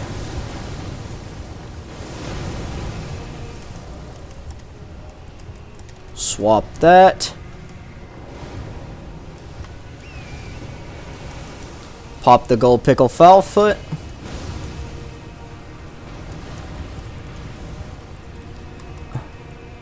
Equip Lance Talisman. There we go. And we just defeated General Radahn, mightiest demigod of the Shattering. And 100k runes. We just did that. Oh, and this is a really good cinematic moment.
you see that afterwards? Falling star right before our eyes. I can't fathom how Radahn was holding back something of that scale. He was a living legend if ever I saw one. And the path has now been cleared. To Nokron, where Ranni's fate will be decided. Let's meet where the falling star bit the earth. We'll take up our souls once more for Mistress Ranni.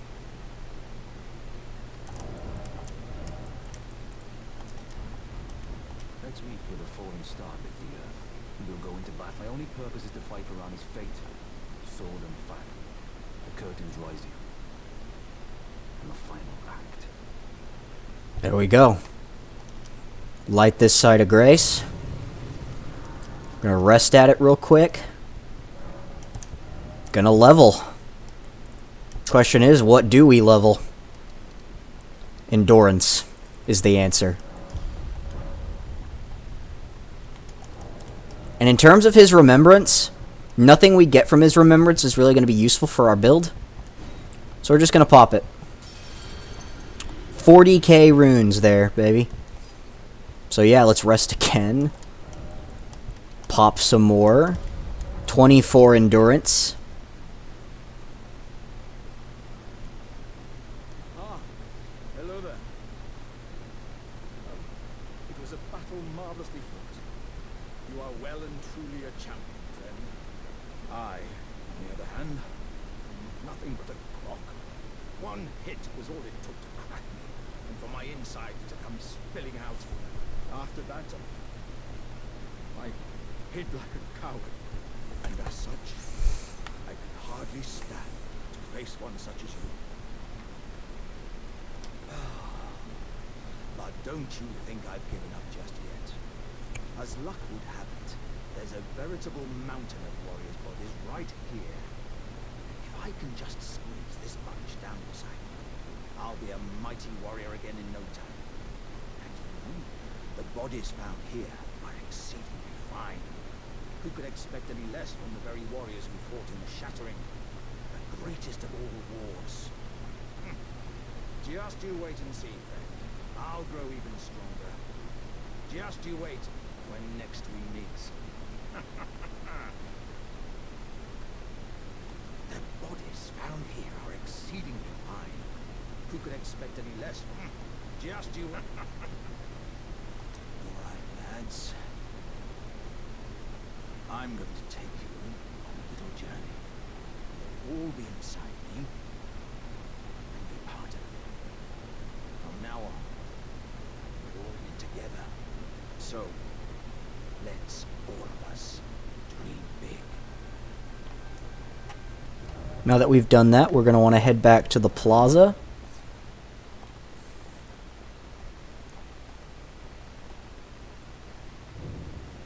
And there we're going to go speak to Jaren.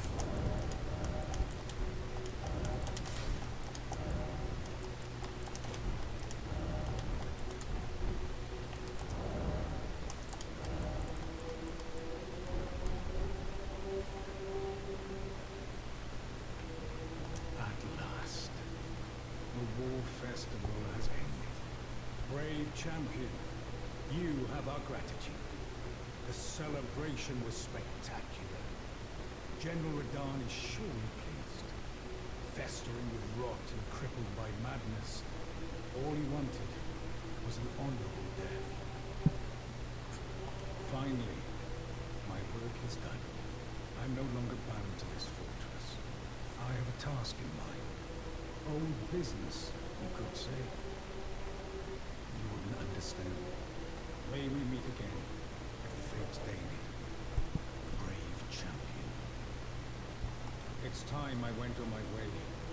May we meet again, if the fates deign it. Brave champion. With that, we now want to go back to EG. For two reasons. One is to upgrade our weapon. The general was blighted by scarlet rot and driven to madness. But not long ago, he was hailed as the mightiest demigod of them all. There is no parallel to your achievement, nor to Lady Ranni's acute judgment of Thanks to you, Lady Rani's fate once again stirs, and the path to Nokron has opened. Descend underground, where the fallen star struck Limbre, and make it yours. The precious treasure of Nokron.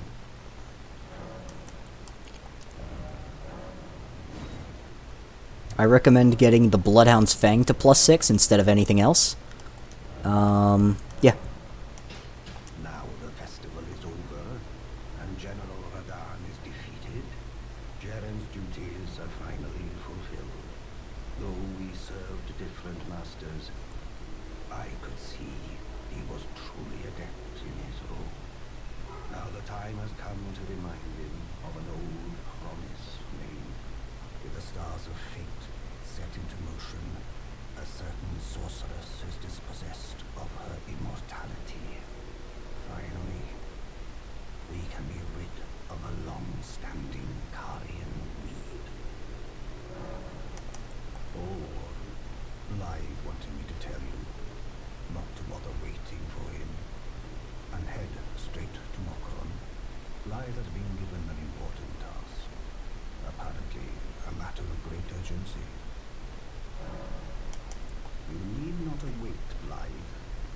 Descend underground alone, where the fallen star struck Limbre, and make it yours. The precious treasure of Nokron, so that Lady Rani may tread the dark path of the Empyrean. So now we're actually going to want to go back to Selvis, and we're going to tell him everything that just happened. Well, we're going to let him know about the old, I'm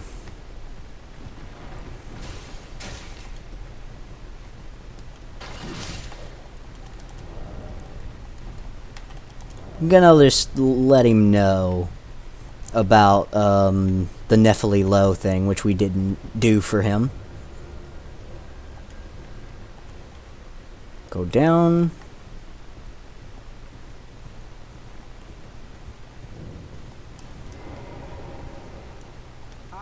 So you made Nephili drink the potion. Well done. You are a touch more useful than I had thought. Very well. Then you shall have your gift. Knowledge of the sorcerous arts and of the tutelage of the great preceptor Selvis. I doubt much it will lay within the grasp of a mere tarnished, but if you put your mind to it, perhaps you won't embarrass our lady. You wish to begin where? Your impatience, though boorish, is understandable. So, ideally, we're going to want to buy all of his... If you want to complete his questline, you are going to want to do just about everything here. You can talk to him about Nokron, but you don't have to, because we already did it, so... So, you had Nephili drink the potion? Truly? Then perhaps something was amiss with it. It's concocted from the finest ingredients, but perhaps I should review the recipe. I may have expected too much if I didn't know. Well, well, you're asking me about that, are you? The task was left to you and the Mongol, was it not? Not only are you incompetent, but shameless to boot. Well, there's no helping it. Now's as good a time as any. I'll let you in on it. There's a glintstone sorcerer by the name of Selin in Limgrave. She owes me for the help I gave her when she was expelled from the academy. I asked her to look into the matter some time ago. I'll write you a letter of introduction. Go ask her. In terms of sorcery, if you want to complete his quest, you'll want to buy all of them at some point, so we'll just buy 2. You don't want to hand over any scrolls to him. Now we're going to go back to Turtle Pope, and any scrolls or anything like that that you get, you're going to want to turn that over to him. You're going to want to turn all of that over to Turtle Pope. Or Muriel. Greeting. Oh, what have we? Very well. Heresy. All things. As you can see, you got 2 new sorceries, a bunch of incantations. I would like to share my knowledge with you concerning the miracle of this Church of Vows. Radahn once cleansed himself with celestial dew, repented his territorial aggressions, and swore his love to Nokron.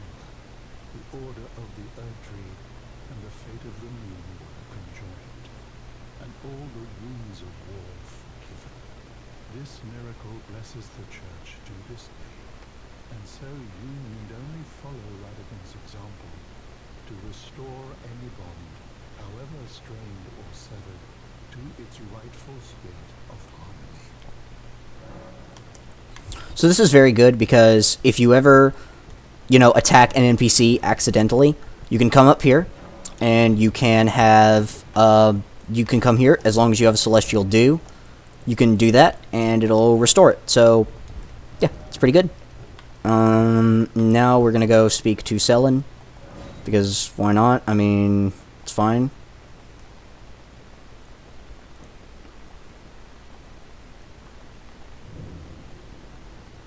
This is basically an alternate way. Young apprentice, you are a tad cold when sold to blame.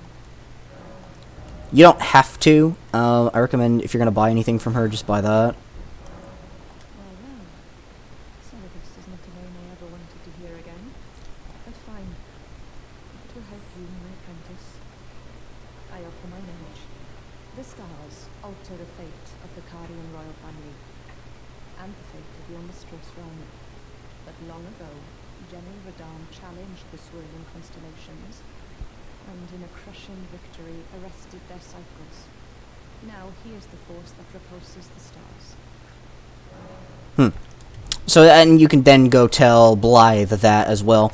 So this is like an alternate way of progressing that quest. And as you can see, we're not very far off from the Starfall Crater, where we could go descend into Nokron. But we're not going to do that yet. Instead, we're going to go back to the Bellum Church, and we're actually going to go to the Dectus Lift. Because then we can start progressing some pretty big quest lines if we do that.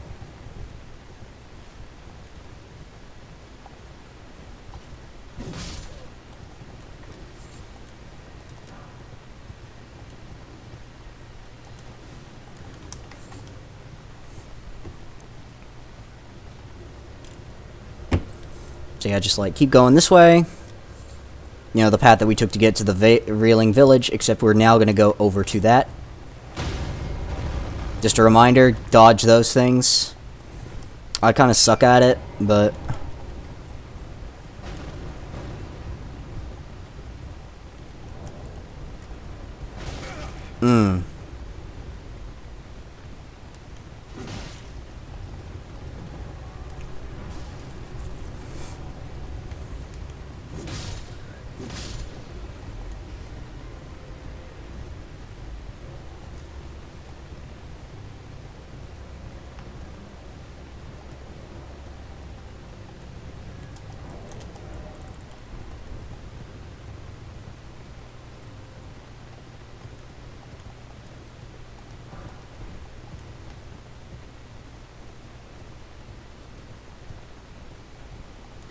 So once you get to the Dectus Lift, you can then rest at it. Which is actually what I recommend you do. Because then you'll get some dialogue from Melina.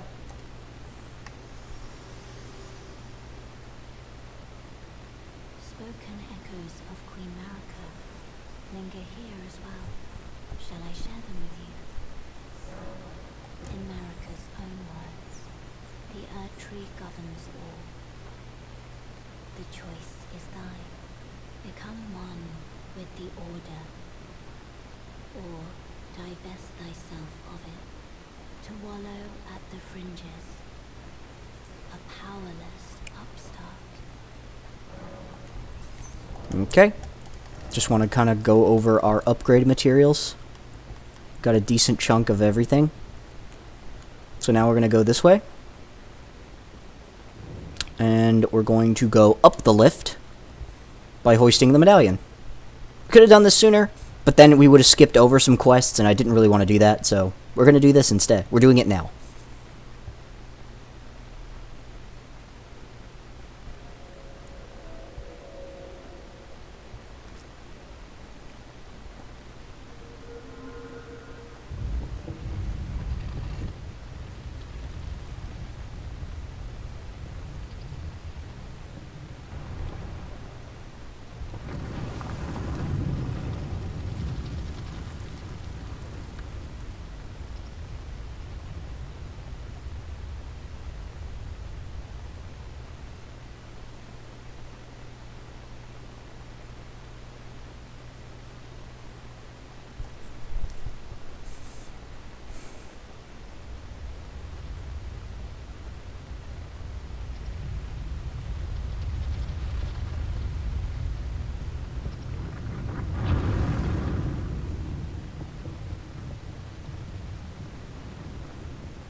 So with that done, you can now come speak to Raya.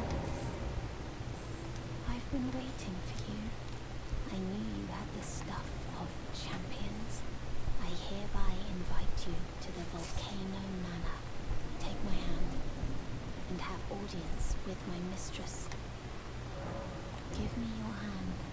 I will pray that you follow the same path as Lady Tanith.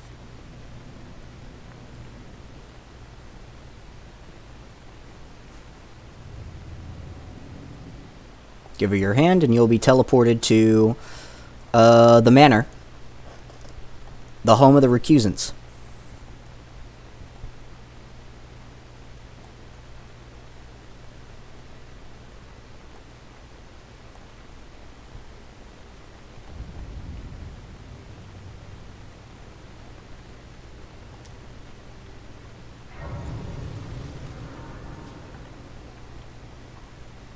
And it is also here that we can pick up how many primary weapons do we have in terms of sombers? 1, 2,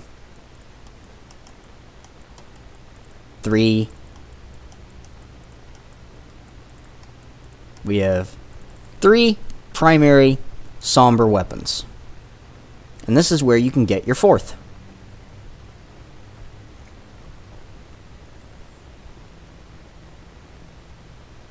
Because an NPC invader up here will spawn.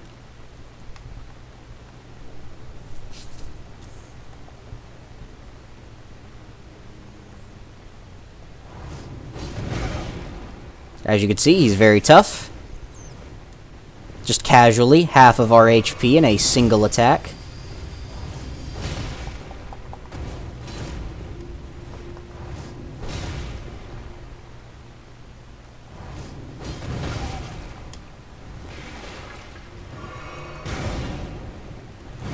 As you can see, colossal weapons like this do massive damage.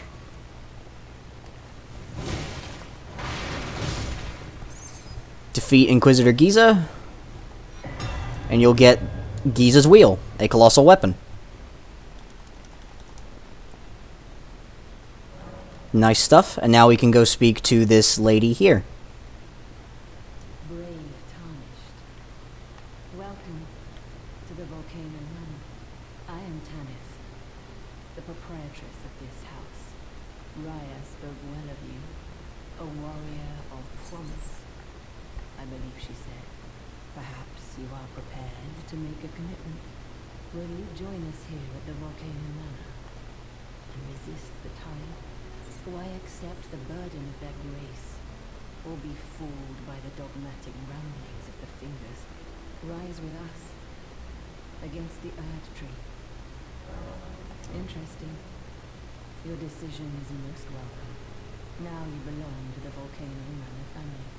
The drawing room lies down the hall.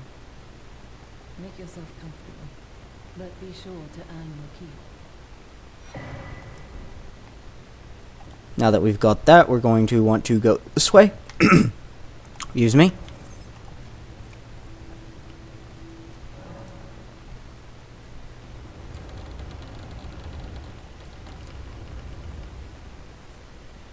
You're going to want to pick up this and this. Speak to Raya. Hello again, brave Tarnished. As a scout, I am pleased to see you again here at the Volcano Manor under Lady Tanith's guidance. May you tread the path of valor. Brave Tarn under Lady. You. What in heaven's name are you doing here? The Volcano Manor is a pit of recusants who spit at grace and hunt our own kind. I hope you understand the weight of my words. Well, as long as you understand what you're saying. You have harbored doubts from the very beginning. Perhaps this day was always lurking on the horizon. But know that the path you walk is blasphemy and leads only to a miserable death. Before you consider hunting any of your own kind, think on that.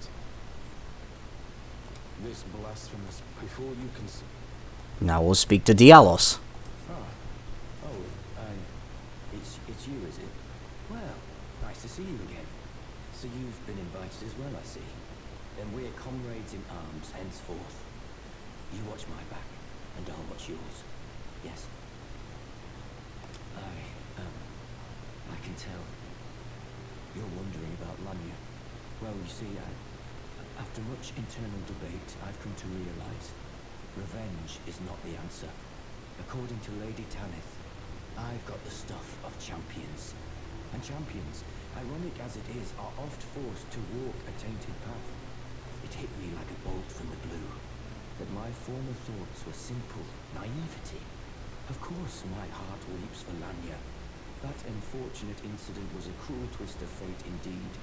But succumbing to the pain and sadness caused won't make me a champion, will it?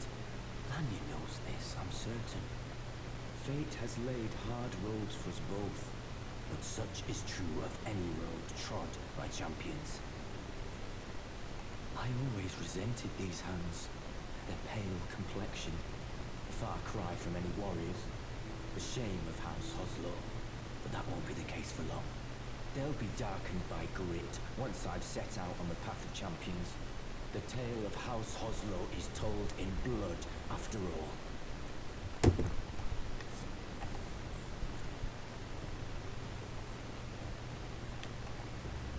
You'll want to go here and open this door.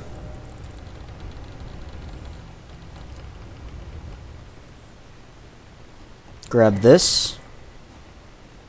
Before you do that, go this way. Speak to Tanith.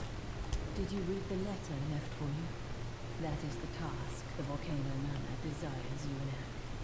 You will be compensated once the deed is done. Good luck. If you are loath to hunt your own king, so be it. But you must leave this house at once. This is a war against the Erd Tree. We have no place for the meek, nor the luxury of keeping clean hands.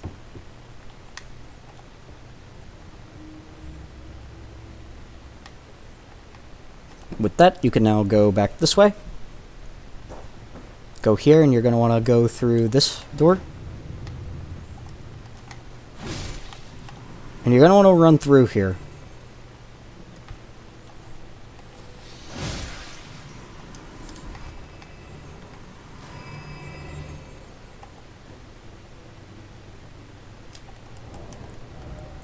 I recommend you have the lantern on for this area. It can get pretty dark.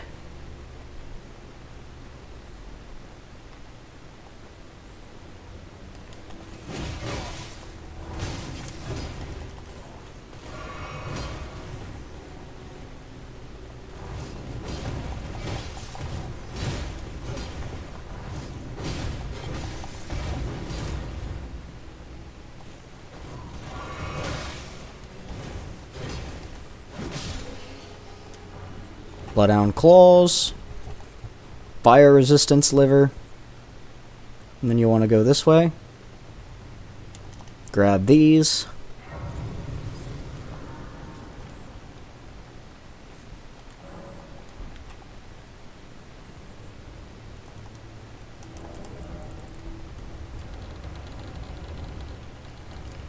Then you want to go through here. Then you'll want to make a right. And you'll see these big serpents.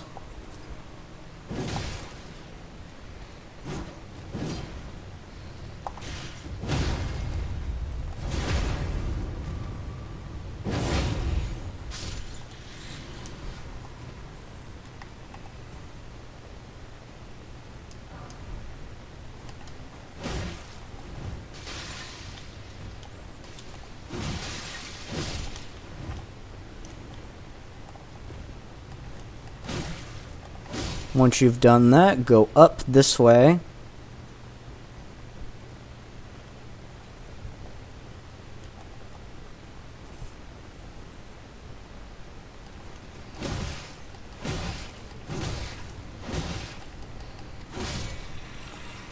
Once you've done that, jump. Go around.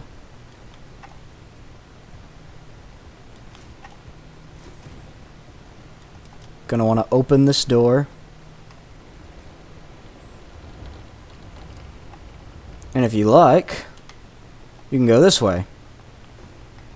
And go up this ladder.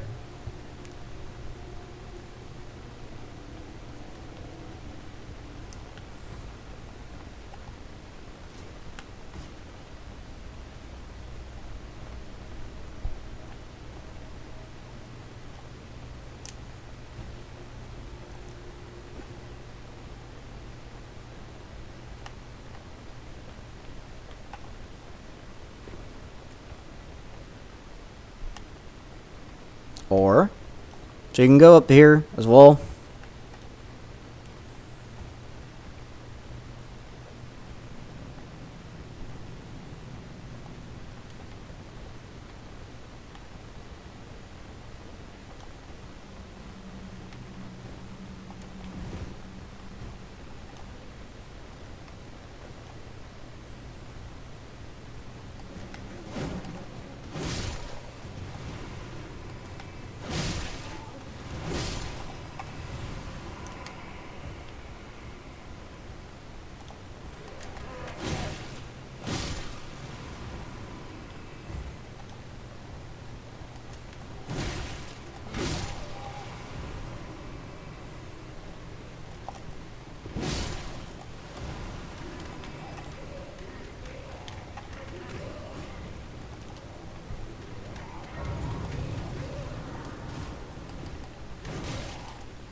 Once you've done that,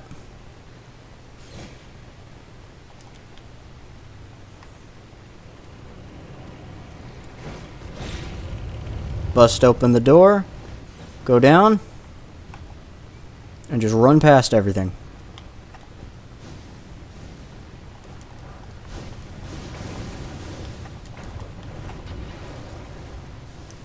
If you'd like, since this is a place of fire, you can equip the Flame Drake Talisman. I'd recommend it. And here you can grab another +6.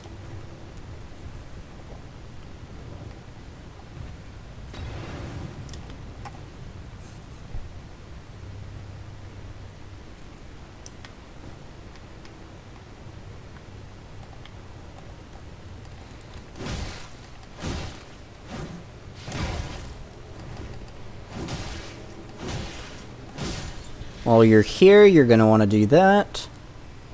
And then you're going to want to go around this way. Or not.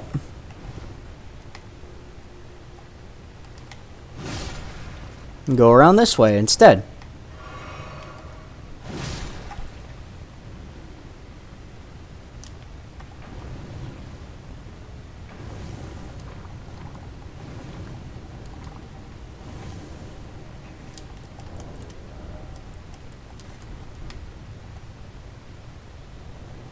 Now here, there will be a very powerful enemy in the form of a magma worm.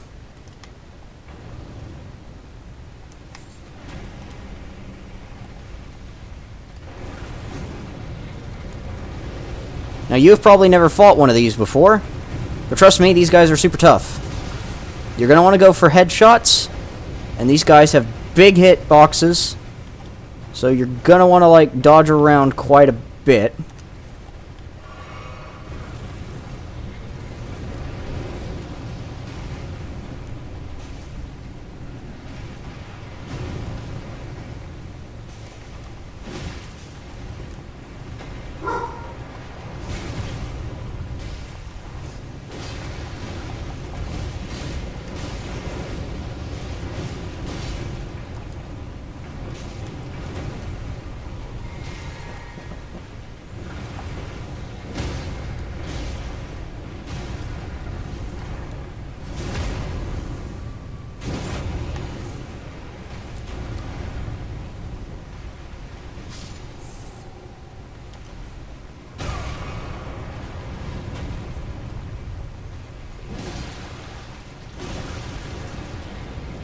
Run to the side.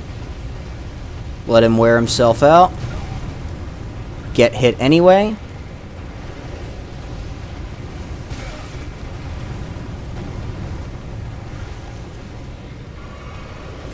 Yeah, he can do this attack like multiple times in a row. Yep. As you can see, he just likes to do it multiple times in a row. There's not much you can feasibly do about that when he starts doing that attack. Like, your best strategy is honestly going to be just to poison him. So, what I recommend doing is equipping a talisman. So, the talisman we're going to equip, not a talisman, but we're going to equip the bow with the bow things on it. Just going to go fight.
As you can see, he's poisoned. Run to the side constantly.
Run in. Just start smacking.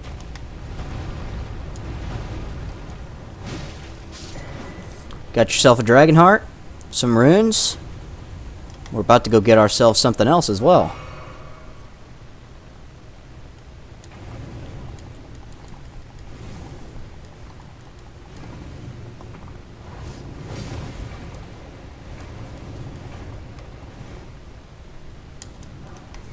Smithing stone 7s.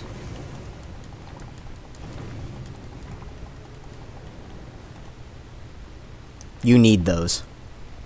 Genuinely, you do.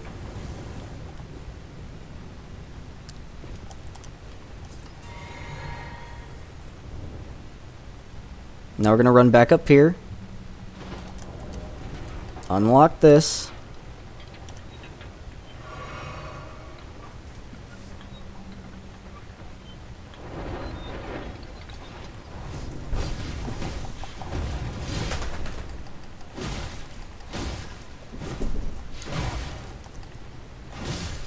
Kill him. Head up.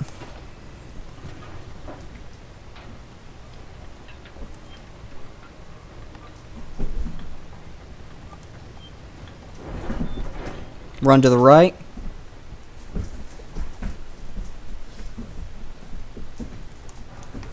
Get a somber smithing stone 5. Alright. And now we're gonna go fight this dude.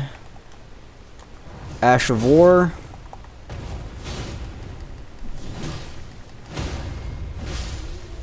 Kill him. Then you're gonna want to go activate this.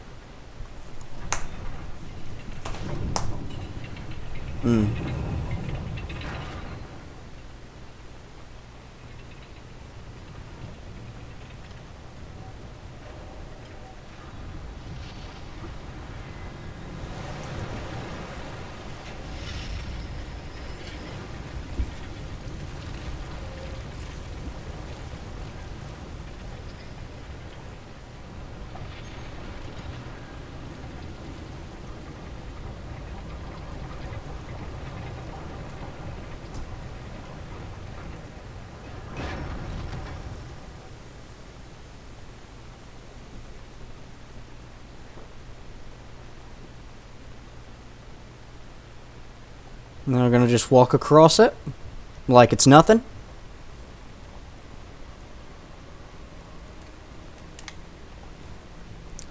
Go back to the original site of grace.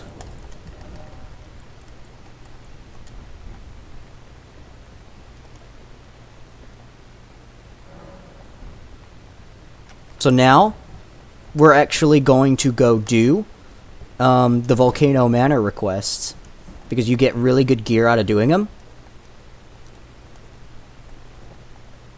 Primary reason behind unlocking most of Volcano Manor there was so that way we could get access to sweet upgrade mats.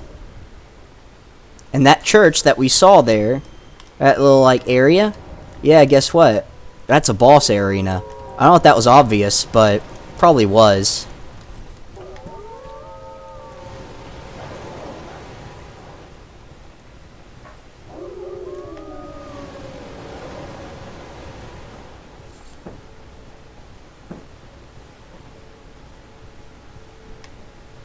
So now we want to do Volcano Manor missions. So we're going to invade Old Knight Eastvon's world. We're going to go defeat him.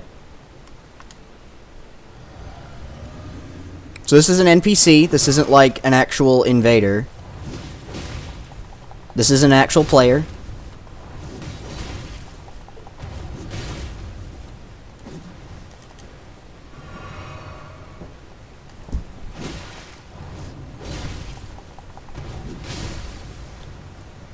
Once you defeated him,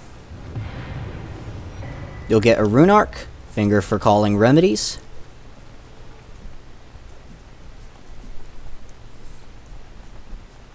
When you get out of this loading screen, you'll also receive the scaled armor, which is probably the best armor we can equip right now. But honestly, we just don't really have the ability to wear the whole thing. So I really only recommend wearing the chest piece and the greaves. Instead, we're just going to wear the... And we'll just wear the normal knight and knight gauntlets. So we've done that, and now we can go turn in our mission to Tanith.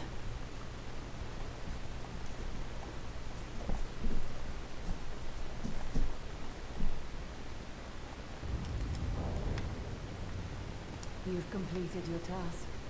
I am pleased. Now you are a recusant true, and a full-fledged member of the Volcano Manor. No, Hodge. No. As promised. I love you, but no, you're good. Alright, hold on. Go in here, pick up your letter, Have you speak to ever Raya. heard any strange sounds here at the manor? Something beyond the walls, like breathing or slithering scales. Oh, Fry, what am I saying? It just isn't possible. I must be tired. After that, speak to Bernal. So, you've blooded your sword in the hunt. Then I shall introduce myself once more. Bernal, a recusant just like you. Recusants have particular battle arts, styled to our methods of slaughter. Why not add some to your repertoire? So here you can learn skills. None of these are particularly what we want. The only one we want out of all these is parry. And that's it, really. Oh, and Assassin's Gambit. Other than that, there's not much else here we want. Yeah. Actually, quick step. And that's it. You've come to understand now, eh? To take power and make it his own. The recusant must hunt his own kind. To raise the flag of revolt against this sanctified pillaging, we recusants must become the most wretched of predators. All you can do is laugh. Well, I knew it a pain, but that won't be the girl be down. Okay, he has no unique dialogue for us. And we've received our next task, which is Volcano Manor Crest Riley. And actually, while we're here, we can grab a merchant. Patches! Well, you joined the manor, huh? I don't believe it. Didn't think you had it in you. Here I thought Raya was barking up the wrong tree. All good though. We're on the same side now. We'll do good work together. Oh, and of course, we can do business if you like. Patches Emporium at the Volcano Manor. Especially for you. Here we can buy pretty much whatever we want. I recommend for calling finger remedies and the sacrificial twig. Are you surprised that I belong to the Volcano Manor? I always hated the gibberish about lost grace and the laughable two fingers. I thought I could lend a hand in unmasking the charade. Not to mention, Tanit has always made me curious. At least her master must really be something. She's pretty damn smug about it. Even after announcing her blasphemous ambitions, she still stands proud. I've never seen a woman quite like her. Cheers for that. And with that, we'll leave him be. And we actually need to go to the Ravine-Veiled village.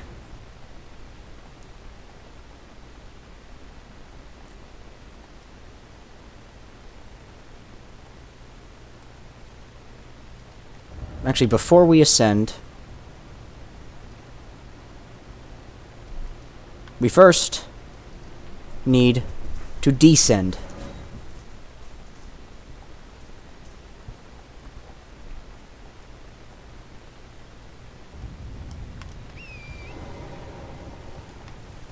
And we need to go down into Nokron. First, we need to get rid of this, replace it with something like this.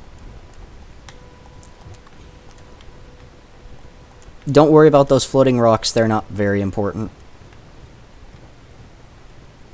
Run through here. And this is a little bright message.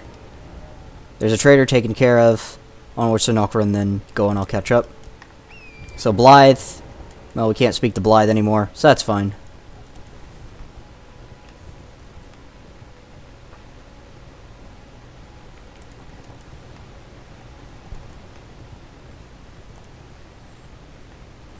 I'm gonna go down into this cave.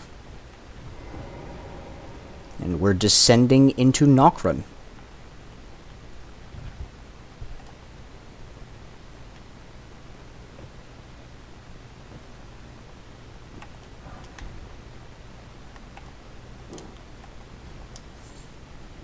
Once you've come through here, jump through here. Jump here. Jump here. Jump up here. Jump. Yoink that. Look down. Go down.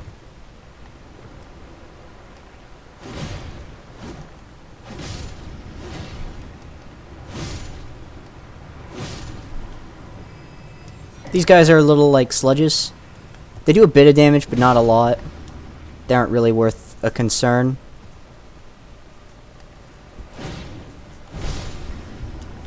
They'll drop these little silver tear husks, which aren't very good, but hey, they're there. So why not?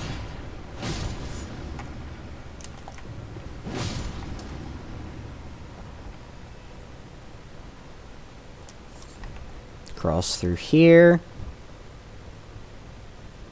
Go through. Jump through. Jump up. Yoink a 5. You now have 8 5s, which means you only need 4 more in order to get a plus... what was it? Plus 15 weapon. Once we're here, you can just run up to these guys.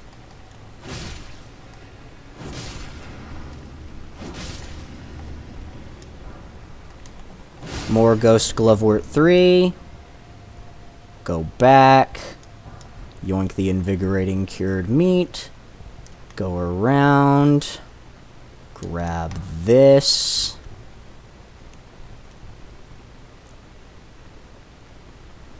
Go through here. And here we are. The first Nokron Grace. Now, there's actually one thing we need to do while we're here. And it's actually a big one.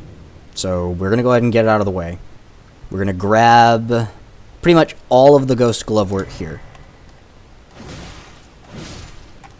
So in order to do that, you'll need to follow pretty much this path exactly.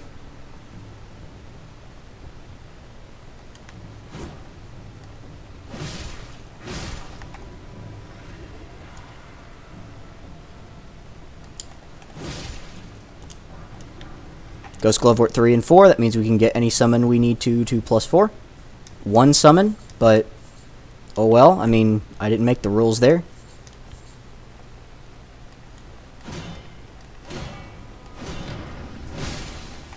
There we go. Smithing Stone 3 is not bad. Not the worst reward.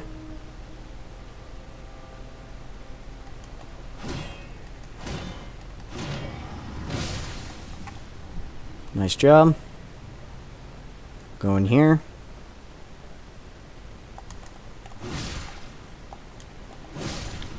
Kill him. Grab the larval tier.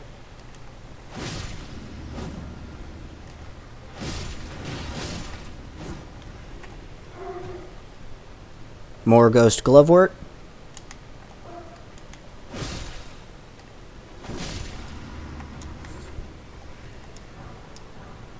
More 3s, to be precise.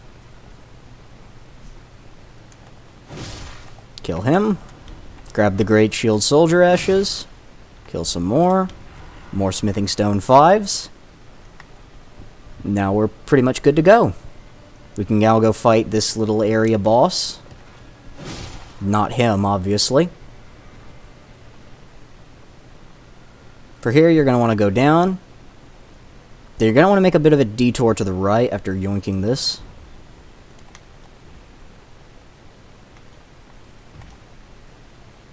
Go through here. Grab another larval tier.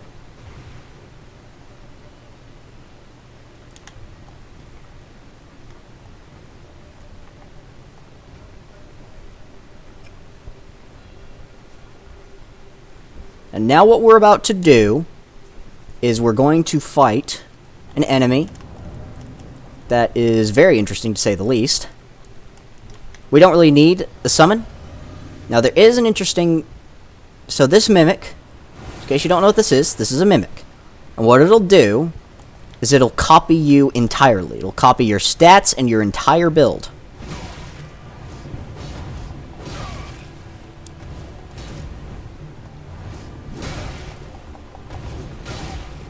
As you can see, it's kind of a pushover right now. And yes, that does mean you could, in fact, unequip all of your armor and weapons, and he'll try to punch you to death. It's quite amusing, honestly.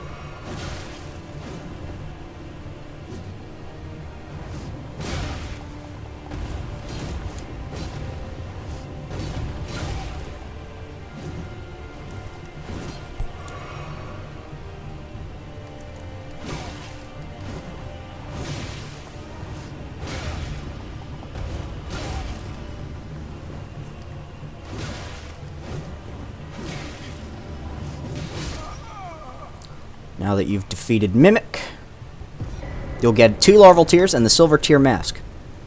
So if you don't know what the silver tear mask is, I wouldn't blame you if you didn't. It's a... well, we just got it, so of course you wouldn't. I don't know why I keep saying that. I'm sorry. What it does, basically, it increases your arcane by 8. However, it reduces your attack power. So you only use this if you're farming. Now that we've done this, we're going to go... and we're actually going to go get another good summon. We're going to actually go turn in our bell bearing. Technically now we can upgrade any weapon to another weapon to +6 if we want to. Personally, I don't really recommend upgrading a weapon to +6 right now. But well, we have Bloodhound's Fang. So now, I've already shown you, arguably, the benefits of using normal weapons, I guess. So now, I'm going to show you I've already shown you I haven't really shown you the benefits of Godric's Axe, but trust me, I'm going to. But, there is another weapon I can use. Well, I took you through no matter lay out your own. And the weapon we're going to use, we're going to upgrade, is Giza's Wheel. Now it has a very high strength requirement, so we're not going to upgrade it all the way, and we're not going to upgrade anything else all the way either. Now we could upgrade any single summon we have, any unique summon anyway, to +4. This much is true. But I'd rather get all these summons to +3. Okay, I don't have enough 2s for that, but that's fine. I can go get 2s and 3s.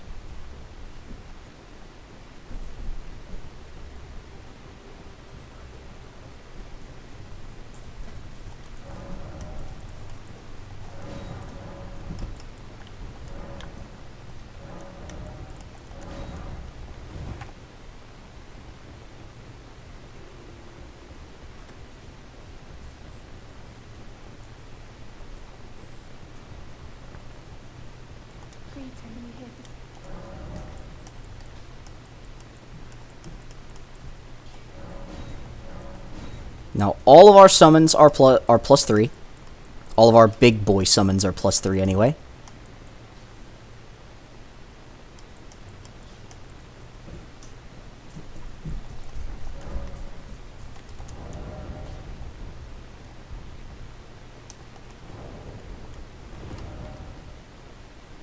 Now that we've done all this, we are now going to want to go to the Palace Ledge Approach.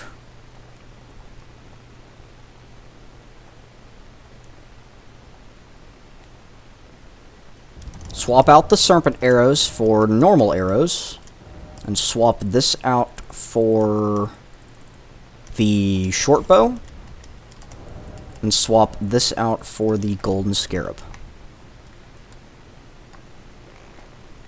And you're going to want to fire there to grind this dude.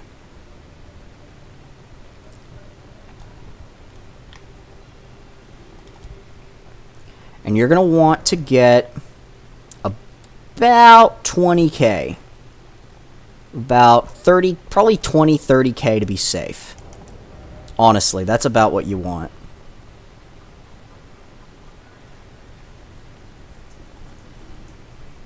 We're actually going to go all the way up to, like, probably 50k, so that way we can level up, and then we're going to grind the bird one more time in order to get another 30k, so that way then we're not...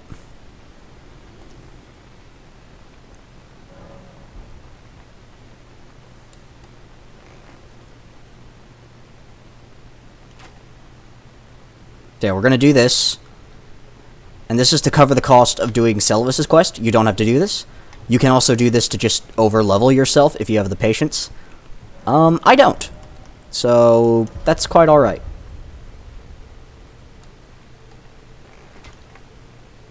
Yeah, just going to nick him there. He'll turn around. Fall off, as he always does. Rest. Gonna do it one more time, and then we're gonna go do Selvis's quest. Well, a decent chunk of it, anyway.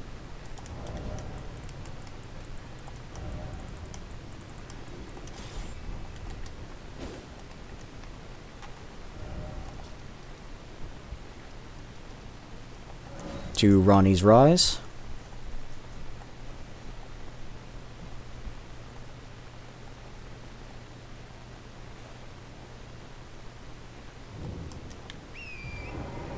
Then we're going to go to Selvis.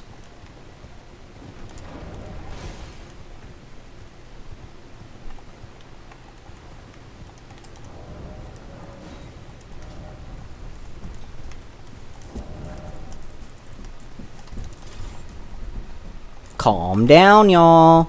Sorry, I gotta yell at my dogs because they're not very good. Well, they don't behave, to be accurate.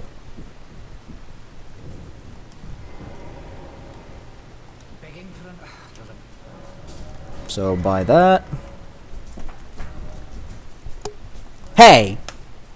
Y'all behave. Alright, sorry. I had to yell right in y'all's ear, too. And now we're going to go reload the area. And we are going to go yoink. This way now. We're going to go over to this little ruin here.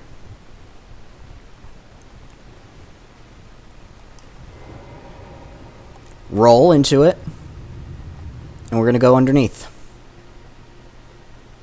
And in here, you see all this? Now go over here. Bella's puppet, do not touch. And we're going to see an exact copy of Selin.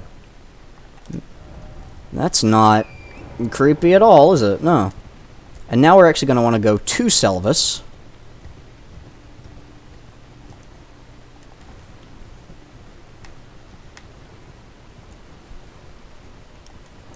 We wanted to reload the area so that way it's like he would progress the quest properly.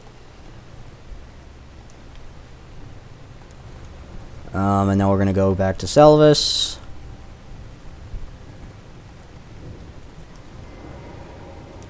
Begging for an You break into a man's private chambers, rooting about as you please. The offishness knows no bounds. Fine and well. You tricked him fairly and had her drink the potion. I believe that makes you my accomplice. You yearn for a puppet of your own, Well, normally one of your stature would never be allowed. But perhaps I can make a very special exception. Now, choose. It doesn't matter which one you choose. I recommend picking Fingermaid of Theralina for practicality. And now you're going to want to leave Selvis alone for a while. And you're going to go this way. Just go this way until you see a little point where you can drop down. Like right here. And they're going to want to do exactly that. Drop down here. Drop down here. Drop down here. Drop down here. And here you'll meet Pitia. Oh, you? Sorry, your worship. I apologize for any offense given. I am Pitia, servant to the Caria Manor family. I am charged with maintaining these ghastly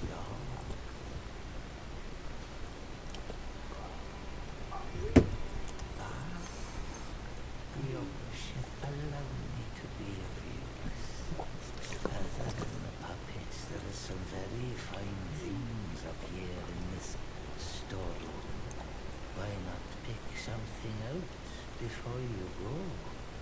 But please, can you offer poor Ailstar Pythia a little something by way of compensation?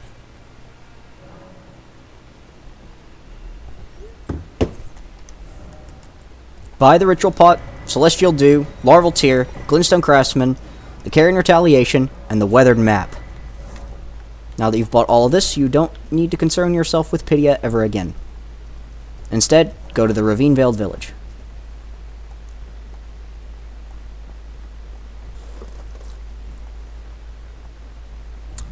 And now, we are going to end this recording here.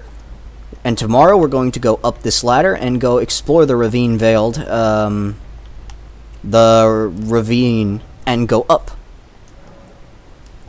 Alright. Thank you guys so much for watching this episode, and I'll see y'all in the next one.